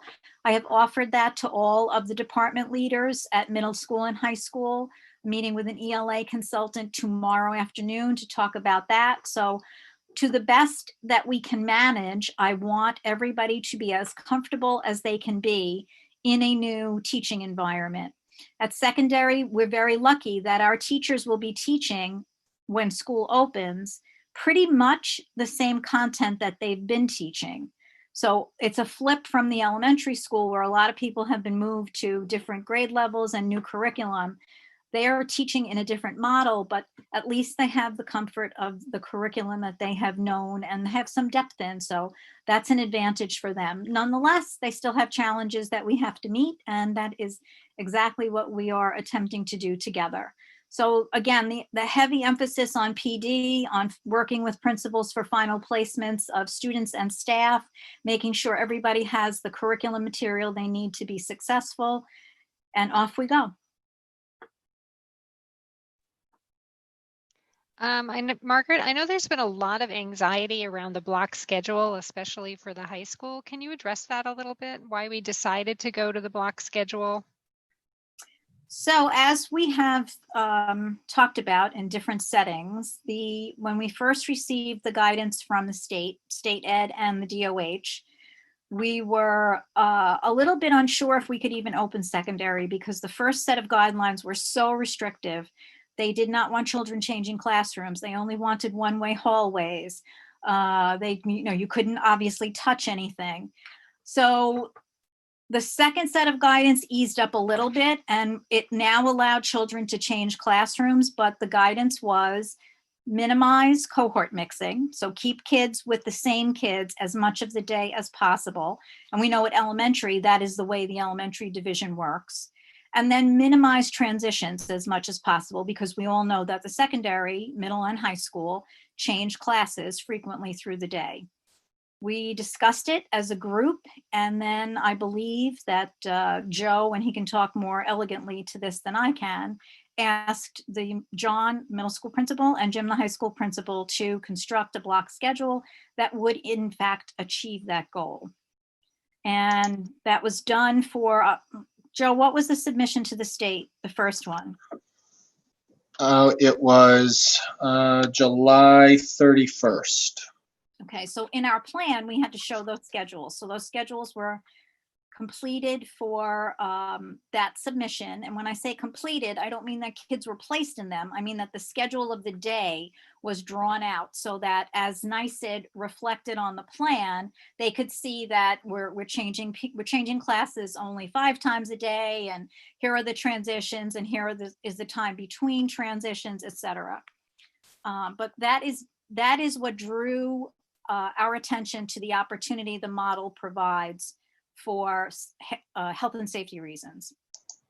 And I'll jump in and say this was also an effort that was supported by BOCES, in that BOCES provided some staff development for principals across the region to talk a little bit about block schedule, talk about different use of time, and block schedule has certain connotations, but basically longer learning periods that for our purposes in terms of opening a schools in a pandemic would limit the amount of hallway traffic, limit the amount of transitions, limit the amount of students who are in school at the same time, at the same place.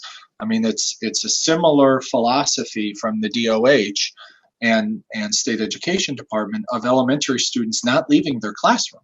I mean, elementary students will leave their classroom to go outside for mask breaks and for other reasons, but aside from that, the elementary students in schools are somewhat expected to keep them stationary. And so the goal in investigating different uses of time at the middle school and high school was to sort of achieve the same. There are many districts around us that use time differently. Many districts have different floating and rotating schedules. And in conversations with the high school and middle school administrative team, the proposal was a 75 to 80 minute block schedule. It's for health and safety reasons.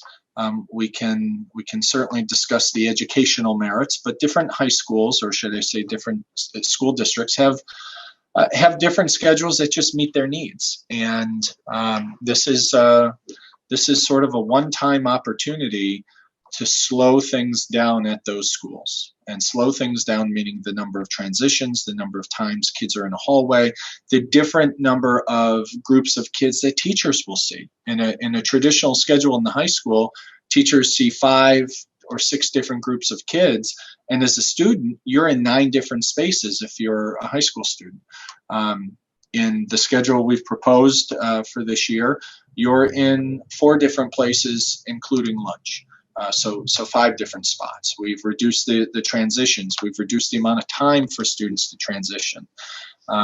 So the philosophy behind a block schedule, while that has educational merits and opportunities for longer instructional periods and pedagogical issues or remedies, this was about health and safety. And I know that it seems like the schedule is taking on a life of its own. I'm sorry that it has. It's basically taking the old, I'll use the high school for example. The old high school schedule had 9 periods. For a student, one of those periods was lunch. So they had 8 academic periods during a day. High school students still have 8 academic periods, but they meet every other day. So 4 on one day, 4 on the next. It was a decision we felt needed to be made, and swiftly, as Margaret said, in terms of our timeline to submit and get ready, was just a matter of weeks. And it's not perfect. It's not a panacea, but it's closer to meeting those guidelines, and I think keeping students and staff safe than the alternative. We provided, as Margaret mentioned, a lot of staff development over the last 4 days for teachers. It actually has been a conversation those schools have been having for years in terms of teaching for longer periods of time and series of activities in those classrooms. And we'll continue to support those teachers as we go. But make no mistake, the recommendation to do this was based on health and safety standards that we felt as we've designed this entire school year. We've designed the school year with systems and structures around health and safety standards. And as I said earlier, we wouldn't ask anyone to do something that would set them up for failure, or something that we didn't feel that could be done and that could be done well. All right, does anybody have questions? I was just wondering if we could address how staff and teachers and principals were involved in the decision to move to the block schedule. Sure. As Margaret mentioned, this came out in terms of some guiding principles from the various agencies. We had a series of conversations with the high school and the middle school. The middle school, Mr. Owens, for example, has been an administrator and also a teacher in the block schedule, so he's familiar with it. Mr. Mackin has been a high school principal for a good long time, and he was certainly familiar with it. So the rationale was simple. The rationale was, as I said earlier, to slow things down. At that same time, and that was maybe mid-July, that we started constructing it, or at least philosophically looking at the tenets of it to move forward with it. It was around that time, I know Margaret was working with some of the various teacher instructional consultants that our district and the middle school and high school particularly, had worked with for quite some time. And that is right up their alley. So it was in the summer that we identified what training we could do. We asked them whether or not this was attainable. Certainly, we were organizing this for health and safety reasons, but wanted to make sure that it wasn't too big of a leap. We've worked with this group, Meteor Education, as Margaret mentioned, for a good long time. They've had they have a really great reputation, and our staff enjoy working with them. So that was easy to overcome. In terms of communication to staff, I wasn't in those meetings or on those emails, but I know throughout the summer, the different department chairs or folks were engaged to some extent with each of their principals or administrative teams. I know over the last number of weeks, our administrative team, meaning our district office folks, have participated in meetings. I've met with groups of teachers at both the middle school and high school. I know Margaret, Laura, and Lisa had. And it's different, and the schedule looks different if you're a student or a parent, and you get it, but the mechanics of it are the same. It's 8 periods of program, or 8 class periods, just rotating four at a time. So that's sort of the level of involvement, but make no mistake, and I will make no secret about it, we had a short period of time to make that decision, and to trust each other that we felt that we could do it and do it well. Are there hiccups? Of course. Are there classes that students thought they could take that they can't as a result? Yes. Is that a function of the schedule? I don't believe so. Every year around this time, maybe a little earlier in September or late August, the school counselors are working with kids and parents on conflicts and the fact that not every student can take every class that they wanted to. We make the tough decision that we don't offer classes, that due to low enrollment, we can't offer every AP class or every language class because it's just not financially feasible, or we don't have the staff to do that. So I don't want the schedule to be this dark cloud hanging over us. The schedule is a different use of time. It's how we take a traditional, as we call it in our field, a traditional schedule, and spread it out over 2 days. We lengthen the periods. We provide a little more opportunity for teachers and kids to go in greater depth in certain content. And we'll make adjustments as we go, like we will with anything.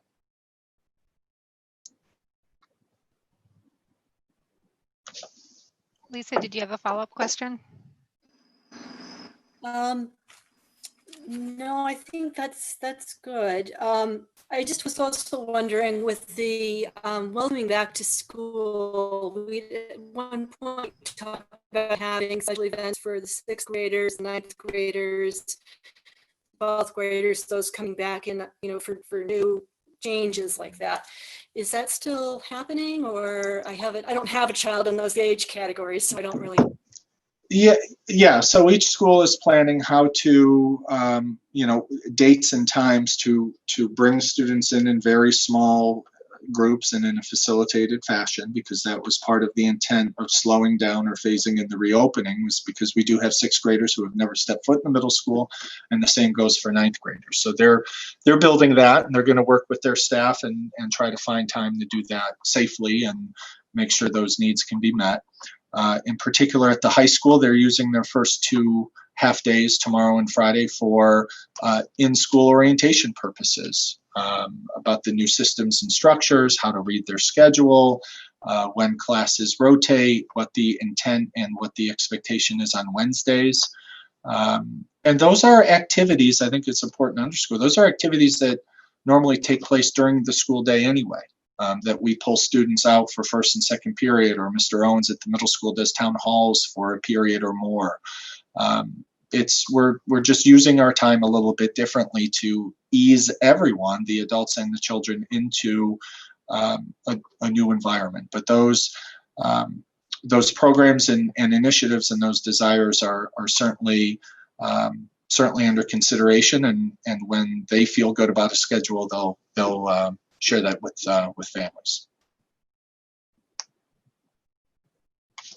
Thank you. Does anybody else have questions? Alex? Back to the block schedule. So teachers have been given specific professional development on how to, because this is new for them, that's been part of what they've been working on over the past couple of days on how to instruct during a block schedule. Yes, and it will continue. So the consultant that Joe's referring to actually offered 2 days before we started, and some of the departments signed up to begin the conversation.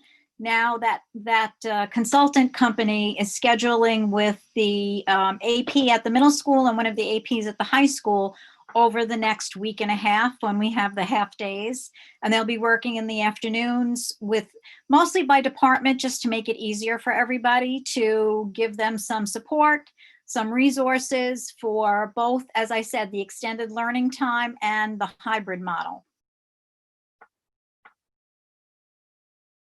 Thank you. Yep. Look, there is a lot of new things happening in our schools. The reality is, what we've been asked to do, I'll use middle school and high school, for example, to provide an in-school model full-time, a sometimes in-school model, and a full remote model. We're trying to use as many of our same staff to do this at the same time. And it's new to us. It's new to every school across the state. That's why we had to split high school and middle school students into 2 groups, so that literally we split the population. So we just turn the volume down and intensity of both schools. If I'm a middle school or high school teacher, I'm going to be teaching a group of kids in front of me, and I'm going to have a group of kids on the computer. The other thought was, with an extended learning period of time, you have the opportunity to get to those kids. The other piece is, in a 75 or 80-minute period, high school kids too are going to need some sort of mask break. So it's the philosophy of a block schedule or extended learning time really mimics and mirrors what happens in elementary schools, where kids are together and they're with their teacher for a good chunk of time. And then they may rotate. They may rotate through centers. Some kids may go receive services. They may break and go to phys ed or go to a special. So it's not a foreign language. It's new to us, and we're going to help people along the way and make sure that we don't miss anyone. To make sure they feel heard and make sure that they feel supported. Thank you. Does anybody else have questions or comments? I do. Lori? I don't know what I really want to ask because I'm in the deep of this, man. And I mean, everything that we're saying sounds absolutely wonderful. That's going to help them. And I know we have to expect all different things, but on the teacher end of it, are they getting to practice? And with this, let me clarify something first. Kids are in school every single day, whether they are virtual or in class. Am I correct? So there should be all synchronous learning at the high school level. If you're a high school student, you are in one of two groups. And if you're in group 1, you go on Monday, Tuesday. And if you're in group 2, you go Thursday, Friday. On Monday and Tuesday, group 2 who's home will join the class virtually. So they have to. So they don't have a choice. So they. Oh no. They are following their bell schedule. They need to be present. We need to take. Yeah, the guidance is very clear. You need to take attendance every day, every period. If you're a secondary school, we expanded that and said your camera has to be on and you need to be engaged. Absolutely. And I know there's a lot of construction. Teachers haven't been in the building, right? At the high school? Some have, yeah. We gave them, because all of the staff development is virtual, we gave them the option to participate physically from their classroom or remotely. I don't have a ticker of everyone that did come in, but our parking lots were not full, but it was nice to see them with cars and with staff coming in and out. And they have had training because I practiced today with my kids all day long because we just didn't have enough PD. And I know you guys are saying there was a ton offered, etc. But we are ready. I teach math. I am at the board all the time. You don't type math and stuff like that. So I'm at the board, and this is what I have to do. I have to take my Chromebook and point it at my TV or my smart screen, whatever you guys want to call it. And I have to, every class, 10 kids have to come online. And 9 kids are in my classroom. Is that the way we're doing it? Do teachers know that that's what they're doing? Or have they been able to do that and share their screens? They know how to do all this stuff and use their screen, Castify. Yeah, I'll let Laura weigh in on that. That goes back to a lot of her work that started last spring to improve our model from last spring and what we can expect to be different this year. So Laura, do you want to? Well, before Laura talks, Corey, you are absolutely right. Like we did it today, and we're a small school, and we had crashes today, and we had all of our teachers trying stuff today, and it was so slow, and kids couldn't get on, and there was a bunch of. So if you could also, when you do address this, if you could also address whether the teachers are actually in school or they're doing it remotely, because there's also that issue. What do you mean? If the teachers are actually in the classrooms, because not all the teachers are coming in. Are the teachers remotely, or is there an aide in the classroom with the kids? Not all the teachers are coming in. That's only if they take that type of leave. If they're working, they need to be in the classroom. Am I correct? No. Yes. Not entirely. Yes. When students are in the classroom at the middle school or high school, the teacher needs to be present. There may be situations arise where certain teachers, based on either a leave or based on other circumstances, they may be home while students are live, but that will be on an individual basis, and that will be really based on matters related to COVID. If a teacher needs to be quarantined and the Department of Health directs them to be home, that may be a consideration on an individual basis. We But it's we may need also to if somebody has a childcare issue. There are 100 reasons. That shouldn't be. There is not that. My question is addressing the consistency, whether it's for the children or, whether the teachers in the classroom or how that's being addressed as well. Because So- again, you've got people who are in the classroom maybe 2 days a week, but not in the other 2. Because again, there could be a childcare issue, and we addressed that at the last meeting, and there is a conversation about that also.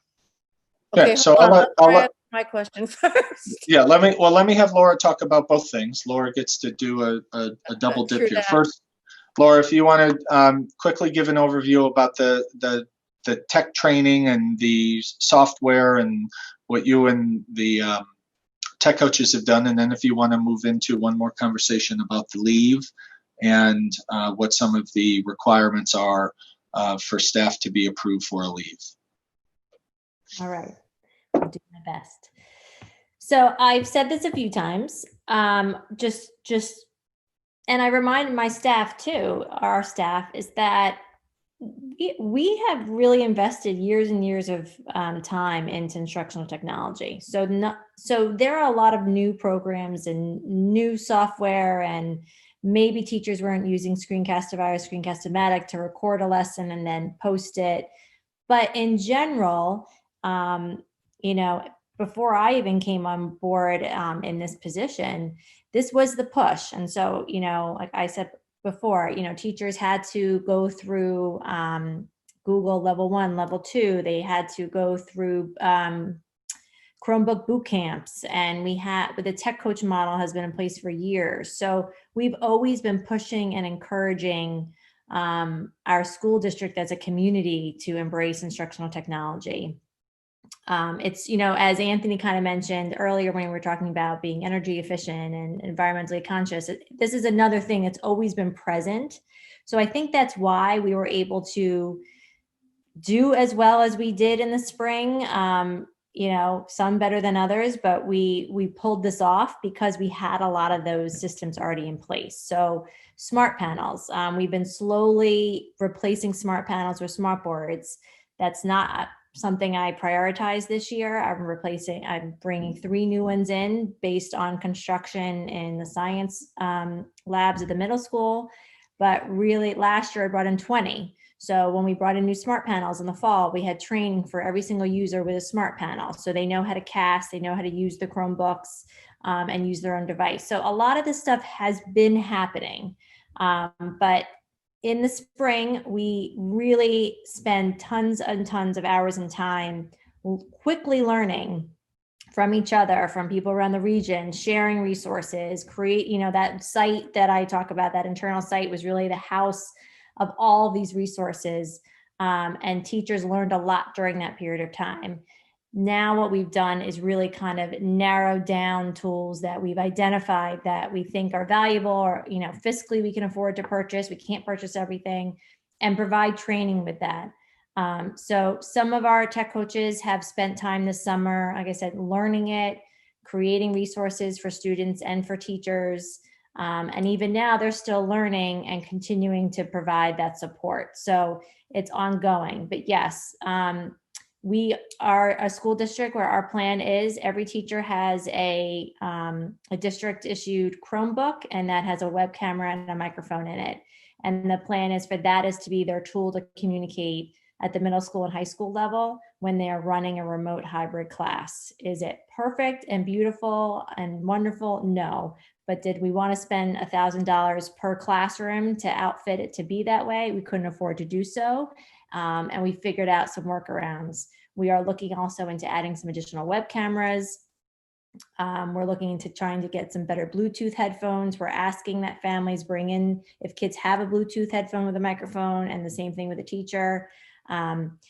We have to sometimes say yes to purchases and no to purchases, and we can't buy everything that I would love to purchase for everybody to make this amazing. But so that was the decision we made, that these Chromebooks were going to be that tool. So that is what they are doing. If they have a panel, they can easily cast to that panel directly. If they're on an older smart board, Smart Learning Online has a lot of great features now, and they're also using, most of our tools are web-based. So the intention is that they would be in a Google Meet, just like we're right now, and the kids would be behind my computer in the classroom physically, so they wouldn't be seeing those who are on here, where I am. And so the teacher can talk to the kids physically and also the kids that are remotely in front of them. We also, I could go back to what Margaret was saying, a lot of the PD and the training is, and it's again, stuff that's been happening before the past year in Meteor, is no one wants kids to sit still for 40 minutes or 80 minutes listening to a teacher lecture. It's all about, active engagement and small group instruction. So naturally that already happens in classrooms. I'll use Mary Fanning, first grade teacher. She's one of our tech coaches. She, for 2 years now, has been using a smart panel and Chromebooks, and she has kids break out into small groups. She pushes out the work to their Chromebooks. She can monitor what's going on from her standpoint. And the kids are working collaboratively. So they don't need to be sitting still, and we don't want teachers to design lessons like that. So those kids that are at home and the kids that are in the classroom, the goal is that they get 15, 20 minutes of a real mini lesson. Maybe it's a flipped classroom, depending on how the teacher chooses to share the information, and then creates meaningful activities during that period of time. And then the teacher's there to check in and also have a closing at the end. So I think maybe I answered the questions around technology. Okay. And then regarding the consistency of staffing in the classrooms that Mary Pat asked, we do have consistency across the way. Right now, the only issues where I would say we don't have consistency based on intermittent leaves are more with our teaching assistants, but the actual teachers of record, we do have a consistent 5 days a week at this point in time that we're aware of. And again, we can only know by what we know and what staff tell us. And so we've been working really closely with all of the unions, and specifically the teachers unions, to please communicate whatever needs people have sooner than later. So we've been keeping close tabs on that, and teachers have been communicating with us if there are any challenges or needs. I think I covered it. If I missed anything, let me know. Thank you, Laura. Does anybody else have questions?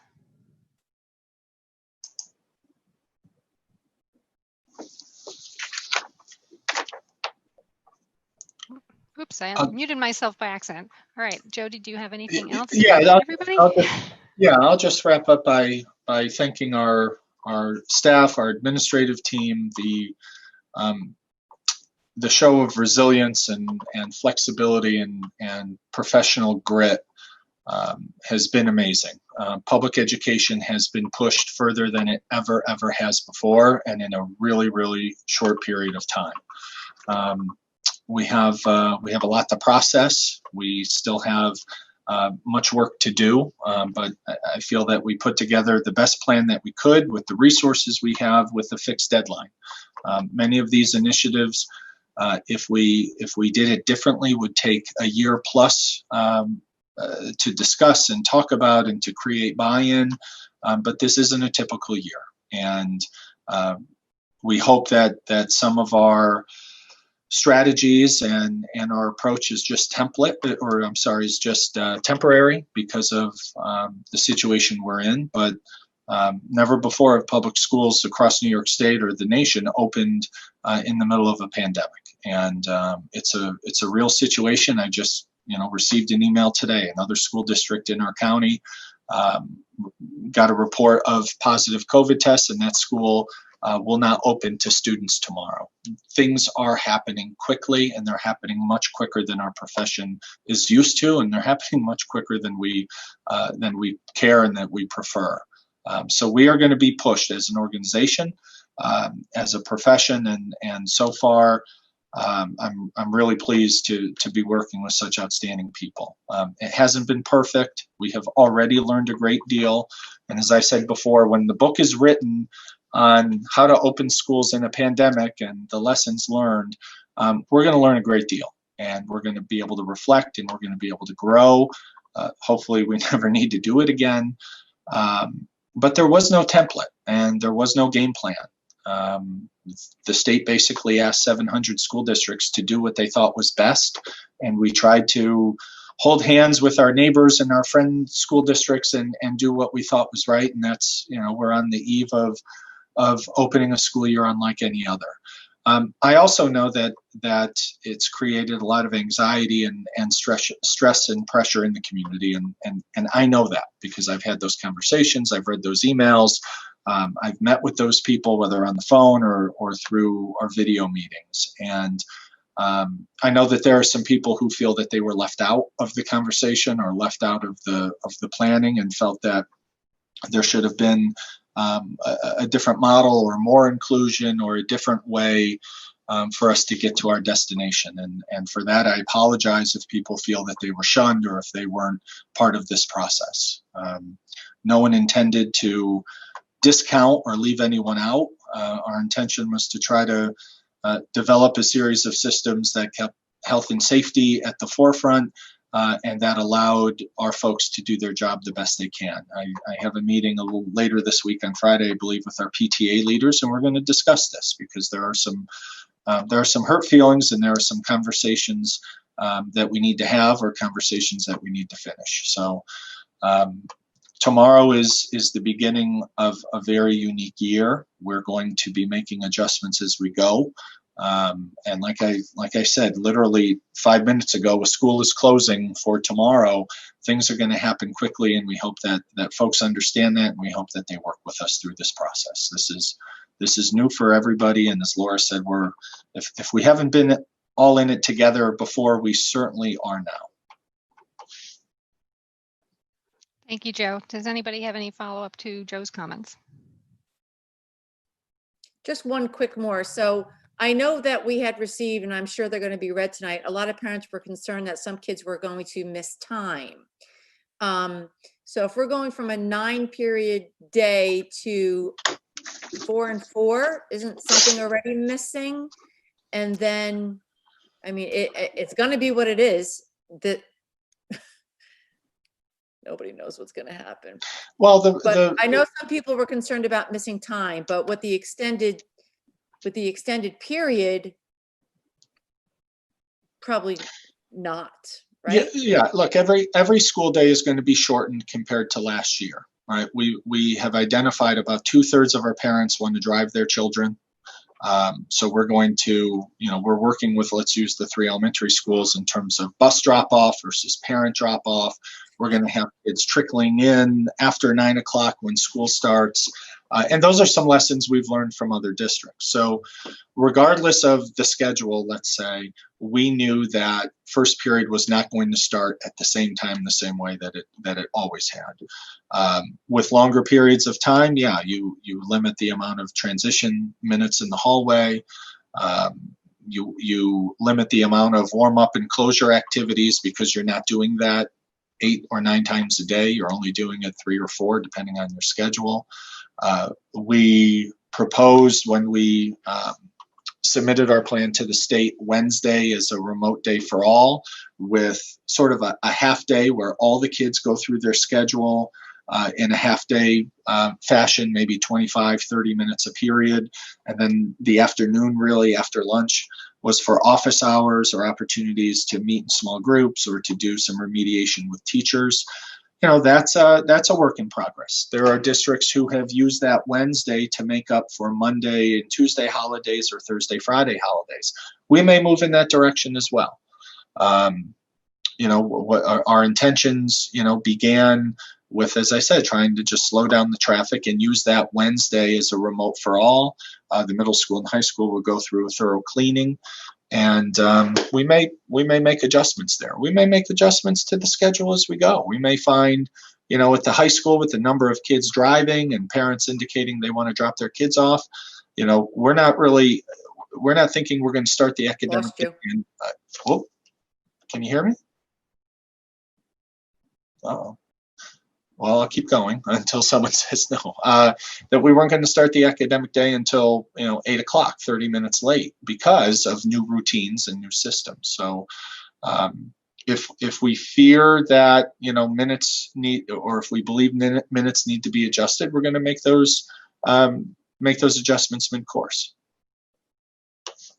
Lori's question reminded me of something I meant to bring up as well. I believe we're going to have to change our school calendar at some point to account for the front loading of the superintendent conference days, right? Yeah, so at our next regularly scheduled meeting in 2 weeks on the 23rd, we'll have those dates adjusted. It's basically a conference day from November and one, I believe, from March that will move up. As many districts did, they front loaded their superintendent's conference days to have a bigger chunk of uninterrupted time before kids arrive. Okay, thank you. And I think that covers it unless anybody else has any other questions. I just want one quick. Alex, yes. I just want to say thank you to Joe for acknowledging the anxiety.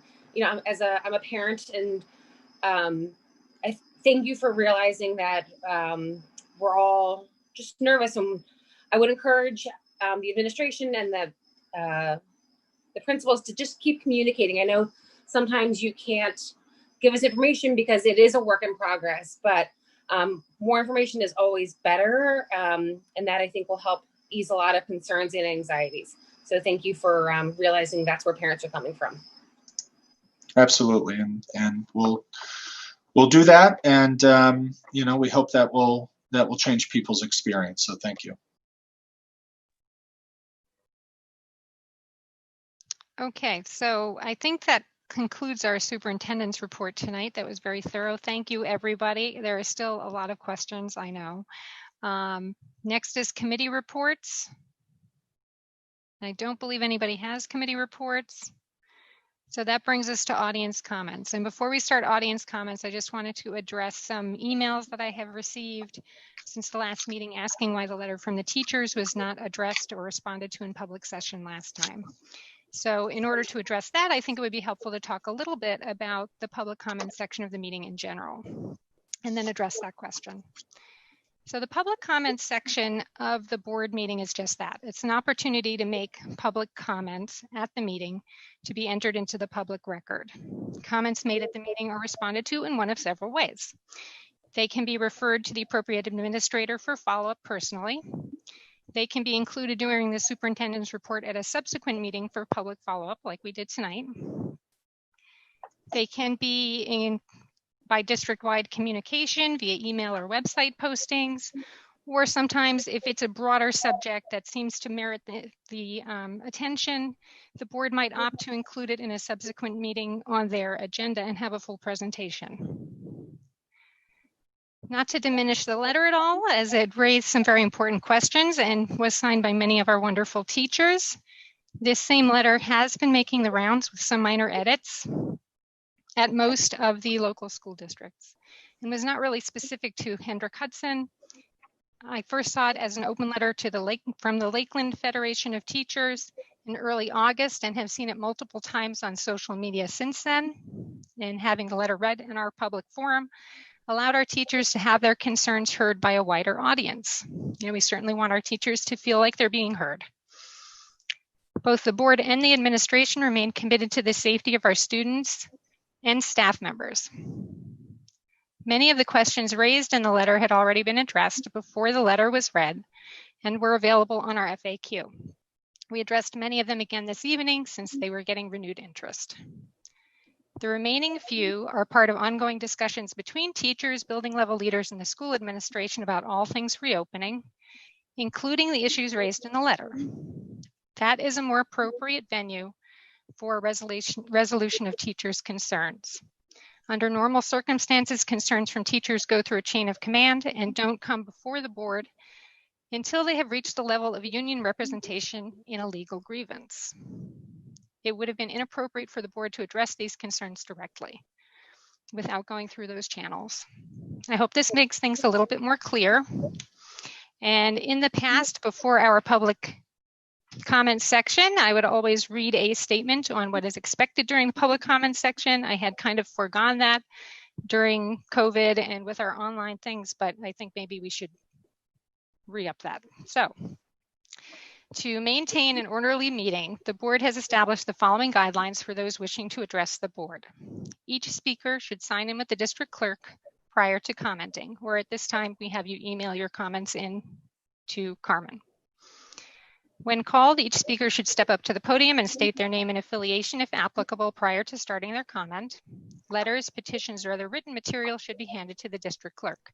Again, Carmen is handling these things, so you obviously don't need to sign in. She has already received your emails. All comments must be directed to the board president. Each speaker is permitted 3 minutes for their comments and must be recognized by the board president. The board will listen to comments, but will not necessarily debate or discuss items. Operational matters will be directed to school administrators for handling. The board is not permitted to address personnel or individual student matters in open session. The board may limit repetitive comments in order to give time to others wishing to speak, as well as to maintain meeting efficiency. The board expects comments to be made without interference from the audience and in a civil manner.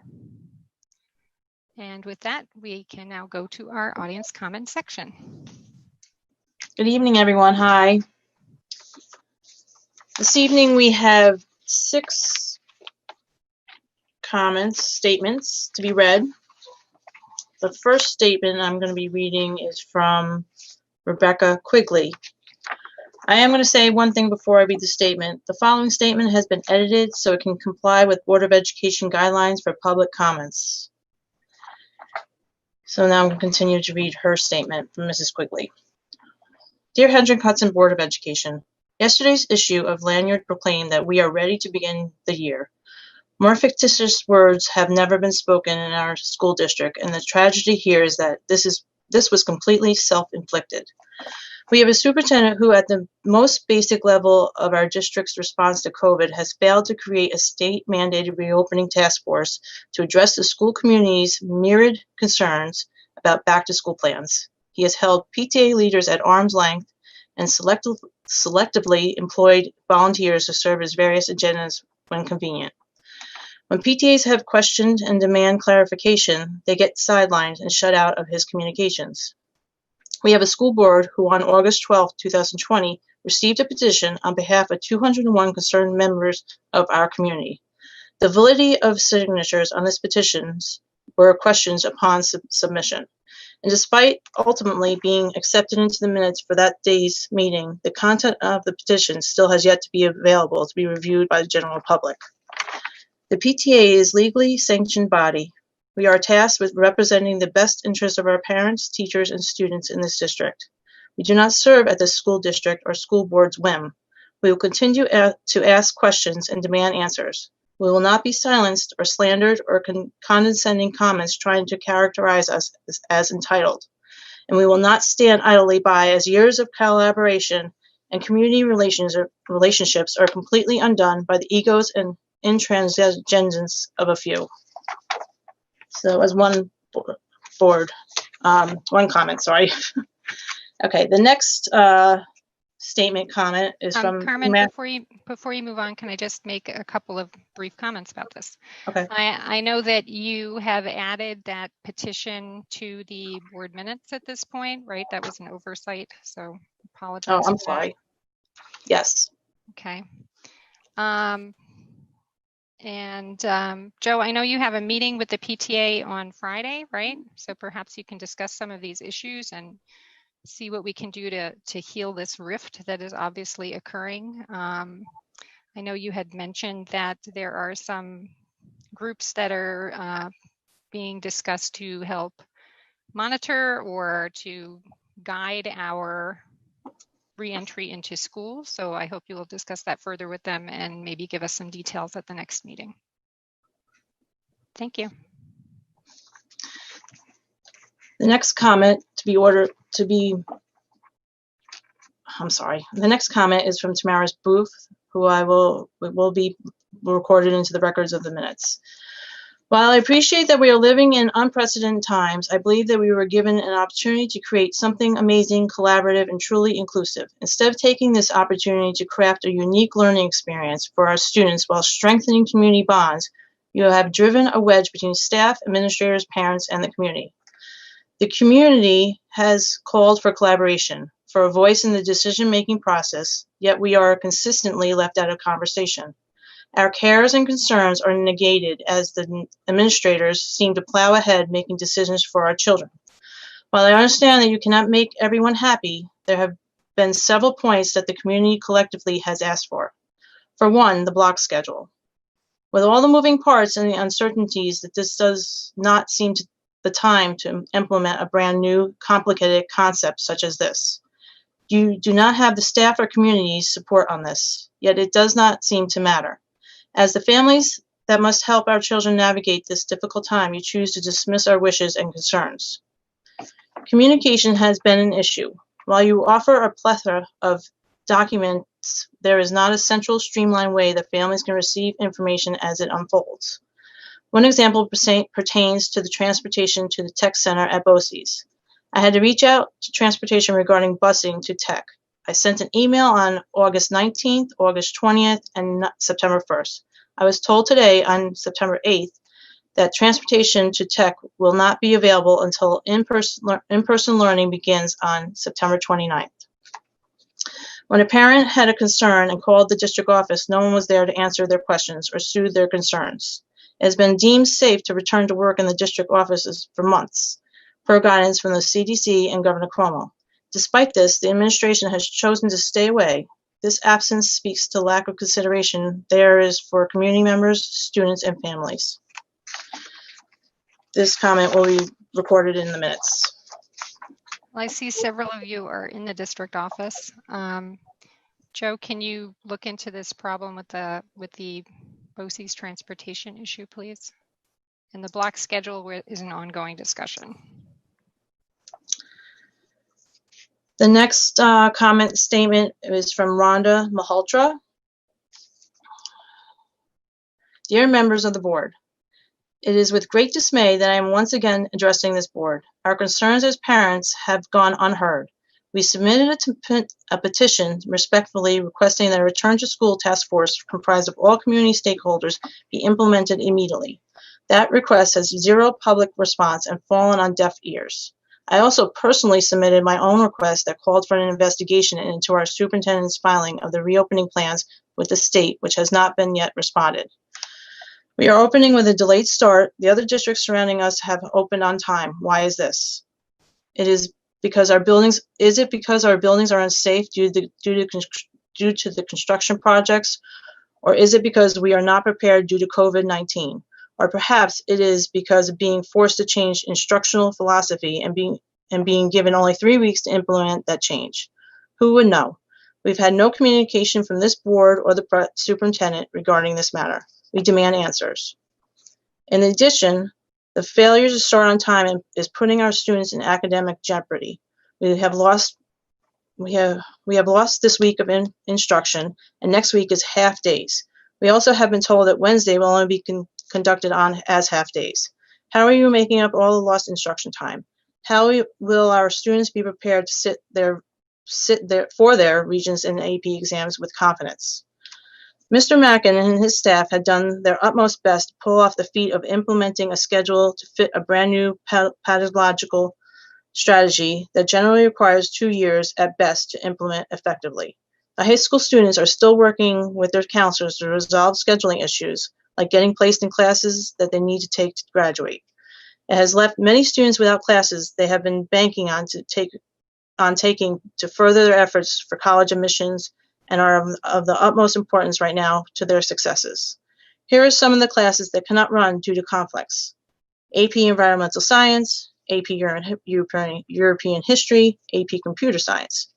And finally, to wrap up with a huge safety concern, high school parents learned when we received our child's schedule that the entire student cohort on any given day in-person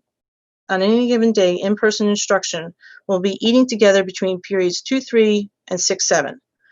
Dr. Roller has insisted with me by email, which you have all been CC'd on, that she has implemented the block model based on safety concerns for our children.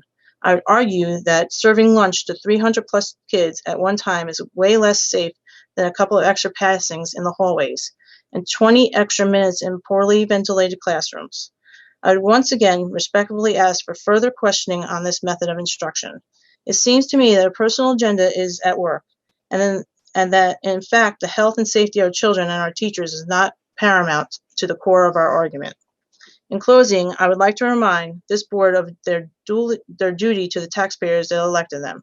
You serve at our pleasure, and your role is to be our advocate.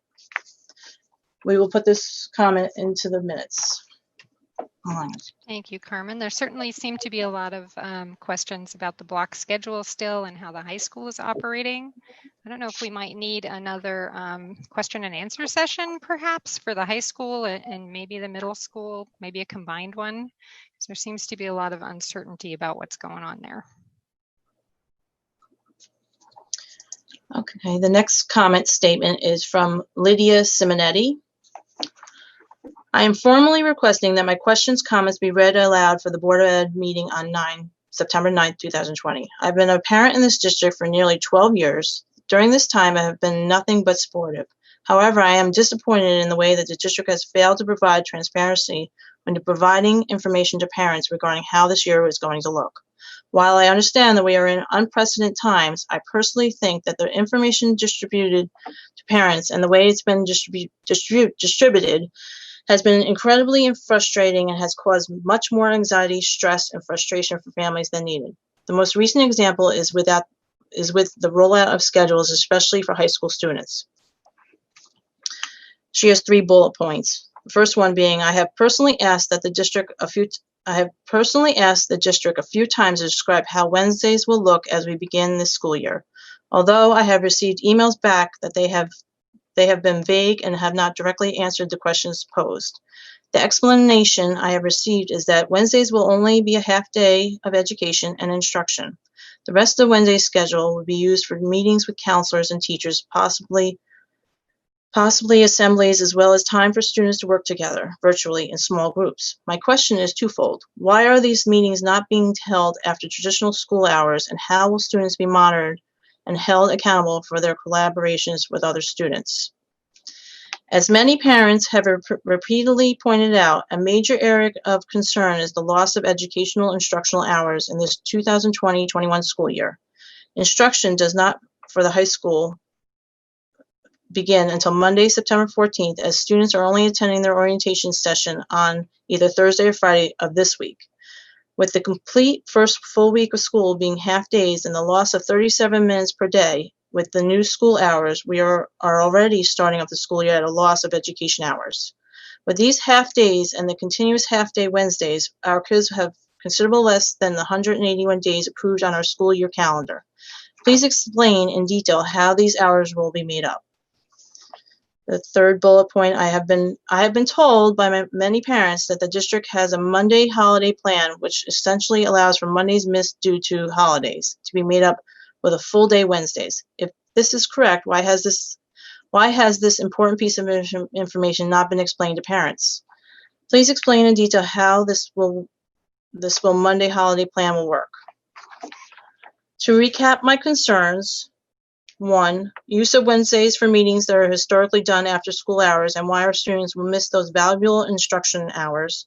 Explanation of who will hold the students accountable and monitored for the students' small group collaborations. Number 2, district's plan in detail on how missed educational hours days will be made up to ensure the 181 instructional days are met. Number 3, explanation of the holiday Wednesday plan and why it has not been communicated to parents. In closing, I'd like to take this opportunity to personally thank the guidance counselors who work with my children in both the high school and middle school. They have been nothing but helpful and very timely in their replies to any concerns I've had. I look forward to receiving answers to the questions I have posed above. This statement will be recorded in the minutes. Thank you. This again looks like a high school, middle school communication issue and questions. Perhaps someone could get back to Ms. Simonetti and FAQ perhaps, or Q&A. Thank you. Okay, the last statement comment comes from Erica Mills. And so, dear Hendrick Hudson Board of Education, I'd like to start by defining community. Community is a group of people living in the same place or having a particular characteristic in common. Community is also defined as feeling a fellowship with others as a result of sharing common attitudes, interests, and goals. I'd like you to ask yourselves, what does community look like to you, and who are the stakeholders in our community? Have these community members been represented in regards to reopening schools?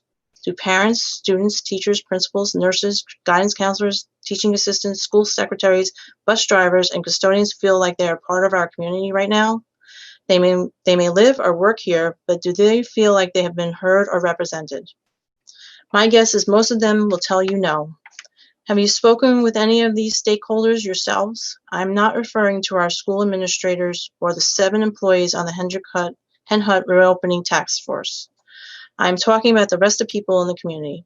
If you have really spoken to them, you would know we have questions and concerns and are unhappy with the overall process. My guess is most would tell you that they are grateful for our building staff. They have worked tirelessly to respond to emails, fix problems, and communicate with us. At the high school and middle school, they have been forced to squeeze everyone's schedule into a block, which now we see doesn't work for many students. At the high school, they have had to cut courses at the last minute with very little explanation. Students have to make choices that they should not have to make. At Blue Mountain, the block schedule has children switching classrooms 8 times and 7 times instead of 9. Every time they move, they're with different cohorts. How does this solve anything? The questions I asked about the block schedule went mostly unanswered. I was accused of not caring about student and staff safety. Meanwhile, teachers have the same concerns I do. We all deserve answers to our questions and responses to our statements that include facts, not accusations, and in condescending tone. A community petition was submitted with over 170 names. It was glossed over by the Board of Education. No public response was given to these community stakeholders. Don't we deserve a voice in this process? We know we are in a pandemic. We know there are guidelines that must be followed. But these guidelines will to be interpreted, processed, and implemented the best way possible. And without hearing from stakeholders, how is this possible? We all want what's best for the community. Why have we not been given this opportunity? I will leave you with this. Where do we go from here? How do we get our community back? One of the things I have loved most about living here is the sense of community we have shared. We have always been able to put our differences aside and come together. We need the Board of Education to work with us and help us bridge the gap. Sincerely, Erica Mills. We'll put this into the board minutes. Those are all the comments that we received. Thank you, Carmen, and thank you, Erica, for your input. We certainly do want to see a collaborative community. I actually do speak to many members of our community on a daily basis, and fortunately, not everybody is unhappy with the way things have gone. I think all of us here agree that, as Joe has said many times, as we look back, maybe our communication could have been smoother, and we're learning lessons as we go along. One of the things that I am kind of rolling around my head, and maybe we'll discuss that at a future board meeting, is maybe we need to consider having a full-time communications person on board. We only have a part-time person, and many school districts of our size have a full-time communication person to assist, and perhaps in times like these when everybody's stretched really thin, that would be helpful. But yes, and the petition to the Board of Education was actually delayed because of the hurricane, and I had responded to that petition because I didn't want those petitioners to have to wait till the next board meeting. So that it also is included in the attachment in the minutes. All right, thank you. That brings us to our board comments and new business section, and I know Lisa has a couple of things for us. Yes, I do. As I spoke about at our last meeting, there are 2 different pieces of information, 2 letters, and actually one's a letter, one's a resolution. I'd like us to consider completing, approving tonight.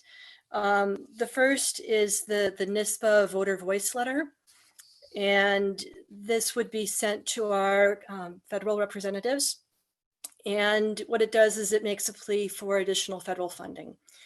And I think that's sort of a no-brainer for most of us. We know that we definitely need this funding.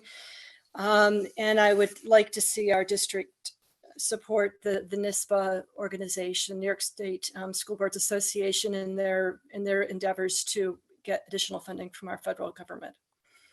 So I'm not quite sure how to best proceed with this. I guess, do we begin reading the letter, Carol, or? Yeah, I would treat it like a policy. Start reading it and someone can waive further reading and then we can discuss. Okay. In any given year, school districts ensure they meet not only the academic needs of their students, they address students' social, emotional health, and nutritional needs as well. We thank you for your previous efforts, but need you to know that the struggle of school districts only continues. As Board of Education, to waive further reading. Thank you. Okay. Is there any discussions or comments about this letter? We did include it to each of you previously to this meeting.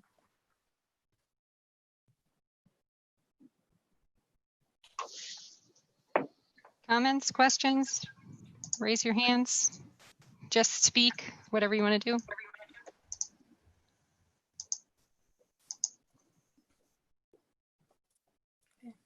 There's a lot of silence out there. Okay, so I think this is a very important piece of the puzzle, so to speak. You know, funding is going to be very important going forward for us, especially with all of the PPE and the extra equipment that we need for the COVID problem, shall we call it. Not only that, feeding the community, feeding the students, even when school is not in session, there are a lot of added expenses and we really do need financial support. Does anybody else have any comments? I would support that we support this letter.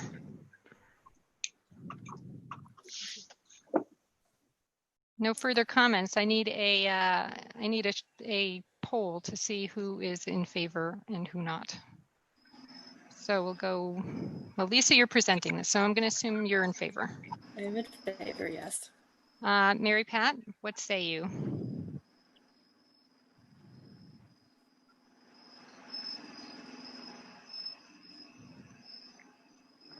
Mary Pat, you need to unmute.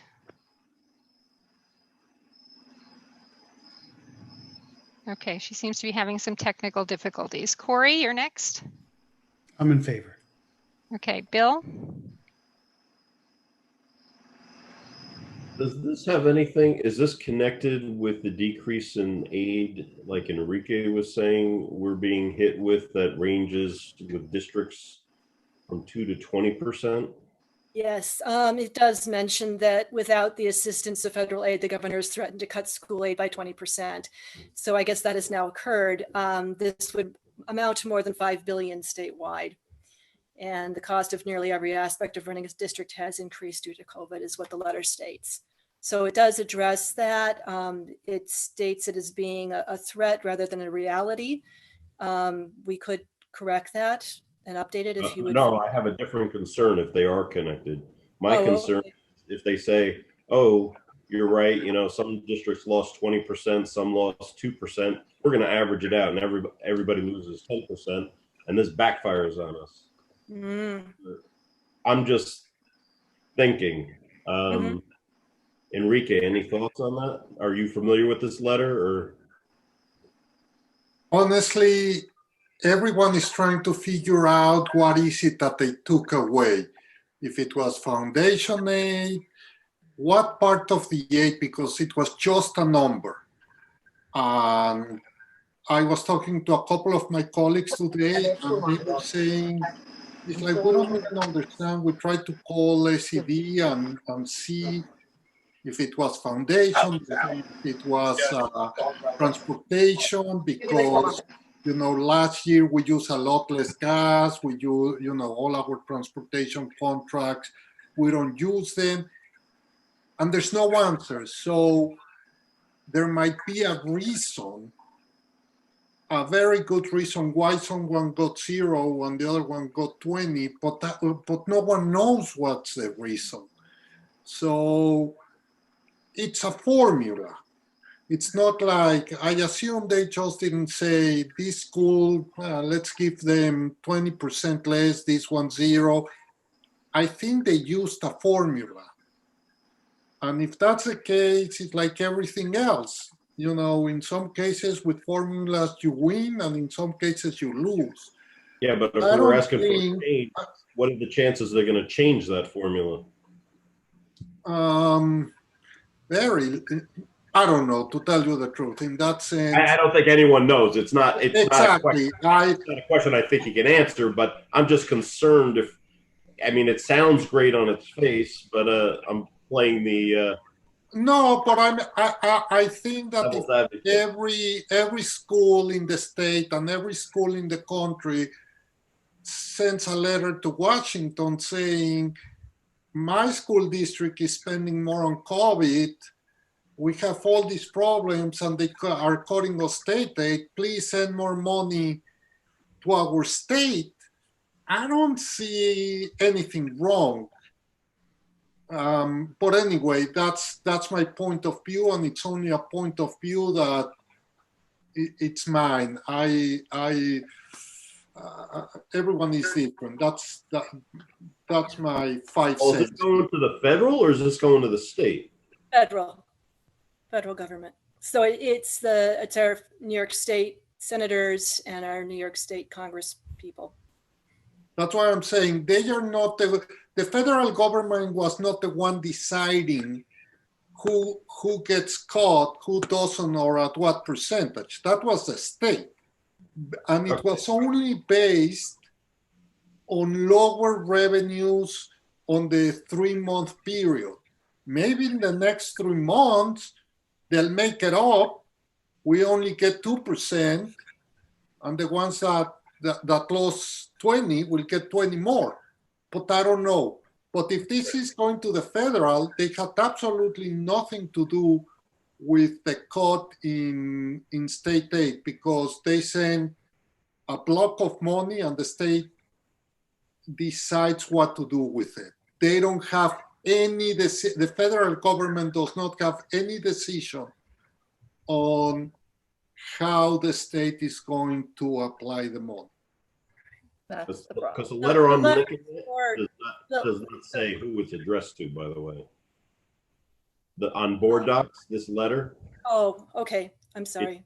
It does not say who it just starts off with in any given year after the date. Okay, good point. Thank you. It is really more of just a general plea for financial assistance to the school districts in New York State. Okay, I would be more comfortable with at the federal level, because if it was targeted at the state level, I'd be concerned that they're going to change that. It's definitely targeted toward the federal level. It was intended to be sent to Senator Gillibrand and Senator Schumer and, you know, our Congress people for the U.S. federal government. Okay. Yeah.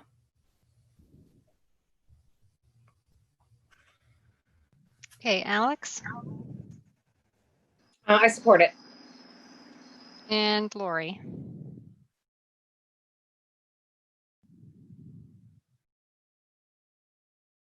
Lori, can you hear me? Yeah, I said Lori. You have to unmute. No, I There thought go. you said Corey, not Lori. I'm looking at Corey saying, you can answer? I could see that. I have a hard time with this, because as much as I want, you know, what's the state going to do with the money, because we haven't been doing such a good time with our money. Yes, I'll support it. Okay, so it sounds like we have support to send this on. Do we need to vote on this? Do we need to do an official vote? No, right? Okay. All right, Lisa, the next letter is a resolution. Do you want to start reading that? And if someone wants to move to waive further reading for her so she doesn't have to read the whole thing. A resolution to urge the New York State Legislature, the New York State Department of Education, and Governor Andrew Cuomo to seek a waiver from the United States Department of Education for New York State assessment requirements under the Every Student Succeeds Act for the 2021 school year. Whereas under the federal Every Student Succeeds Act, ESA, states must administer annual statewide English language arts and math assessments for grades 3 through 8 and science assessments once in elementary and once in middle school. Reading of the letter. Thank you. Could you give us an executive summary, especially for the public who doesn't maybe? Sure, I might not have seen this. No exams at the end of the year. Yeah, basically. I mean, what it is it's asking for leniency with the 3 through 8 testing that happens, that's required through the Every Student Succeeds Act. And it's saying that because there's an increased need with COVID for teachers and staff in school to really focus on supporting students' needs and their health as a result of the impact of COVID, that, you know, requiring these testing is going to put additional stress and burden on our school districts and really be an unfair requirement for our students as well. And that's kind of the gist of it. It's just asking for relief from that testing requirement for this year. Thank you, Lisa, Yes. for that summary. Yes. Do Joe, Margaret, Lisa, any of you want to chime in on this?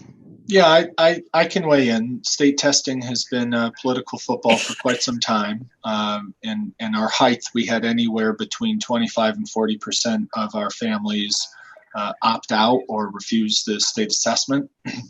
It's been used for purposes that don't necessarily help us with instruction. The test items aren't released, the delay in getting results back, the item analysis is not there and doesn't help us instructionally. We have a lot of different diagnostic assessments that we use that gives us real-time data on students. And still, over maybe half a decade, the state has always tinkered with the assessment, so you never really get a true analysis of year-to-year student growth over time. So especially as we came out of, or the way we came out of last school year, which was almost 30% of the school year, and certainly with all of the unknowns this year, certainly we support it from a standpoint of just trying to calm people and not have that burden overhead as we start the academic year. So you're saying it's not an accurate assessment anyway. We're not using it for our internal assessments to make sure that our hybrid model or our block schedule or any of those things are effective. And therefore we should do away with it this year, at least. I can tell you that we sat in on the Regents meeting in July as they were prepping their guidance for the districts, and several of the regents, including Fran Wills, who is our local regent, proposed that we bypass the test this year as a matter of record. That didn't go anywhere, but I know that they're amongst themselves discussing the validity of offering them again this year. Okay, all right, so given that input, let me go around the room, so to speak. Lisa? Favor. Mary Pat? Favor. Corey? Favor. Bill? Favor. Alex? Favor. Lori? Hell yeah, favor. Yes. Me too. All right. So since this is a resolution, can I have a motion to accept the resolution as stated? So moved. Can I get a second? Seconded. All in favor? Aye. Aye. Aye. Any opposed? No. Okay. Excellent. Thank you. Very nice work, Lisa. Thank you for doing that for us and being a strong advocate for our district and our teachers and our students. That brings us to the end of our more formal, shall we say, board comments, new business. Does anybody else have any board new business or comments that they would like to make? I have a comment. Being that I don't have children in the district anymore, I am sorry, but I don't know what kind of communique the parents have been getting. But as a board member, I see, and I'm sorry or not sorry to say this, but Joe has responded to every single email that he receives. And I don't know how to say this, and I'm not going to be political, but just because you don't like his answer doesn't mean he's not responding to you. Okay? So he answers a ton of questions. I'm going to say, you know, everybody knows I'm a teacher, right? And your child's teachers and their districts are trying to figure out how to connect with your kids the best way possible, keeping them safe without spreading the disease and potentially making folks sick, etc. So Patience, everybody. You know, in my district, we have a half day every Monday, and it's a wonderful time for teachers to plan and we go over students and plan activities for them. You know, they're gonna get the education. And I know some parents are very worried about it, and I empathize with you, but patience, we are in a different type of time. The only thing I do have to say is, even though we don't have these tests, our teachers, all teachers have to teach. Like I don't know if we have to revisit a curriculum. Like if we all of a sudden say there's no algebra regents, well, teachers, please, that doesn't mean you don't teach anything. It means that we have to sit down again with our teacher leaders or department chairs and make sure we have this curriculum. And wouldn't it be wonderful to go back before Common Core and actually teach children what they're supposed to be knowing instead of stupid stuff that the Common Core wants? So I'm kind of on both sides of this, where I'm seeing a ton of communication from the district going out and a ton of surveys. But like I said, I don't have a child, so I don't know what kind of communication the principals are getting. There goes my fire alarm because my child is cooking right now. God. But I just want everybody, parents and everybody, like, chill a little bit. Everybody's doing the best that they can. The parents are doing the best, working and making sure all their kids are getting whatever they need. The districts are doing the best they can. Nobody had 2020 for this. We're all new to this, doing the best we can. Patience. That's all I'm saying. That's my comment. Thank you, Lori. Anybody else have any comments? No. All right, so thank you. I think that wraps up our meeting. Can I get a motion to close the meeting, please? So moved. And So Lori moved. seconds. Okay, Bill seconds. Well, somebody seconded. All in favor? Aye. Any opposed? Aye. All right, thank you very much for attending. Our next meeting will be in 2 weeks, and I don't have my calendar in front of me, so I can't tell you what the date is. But there will be postings for when it is up. If someone wants to tell me the date of the next meeting, then I'll announce it now. 23rd. Thank you. We'll be on the 23rd of September. And at that meeting, Joe will give us an update on how his PTA meeting went. Hopefully, we will be able to discuss a Q&A that we had with the high school and some resolution of the block schedule questions. And there will be some more answers on the FAQ for parents who want to be in the know. Okay, thank you very much. Have a good night.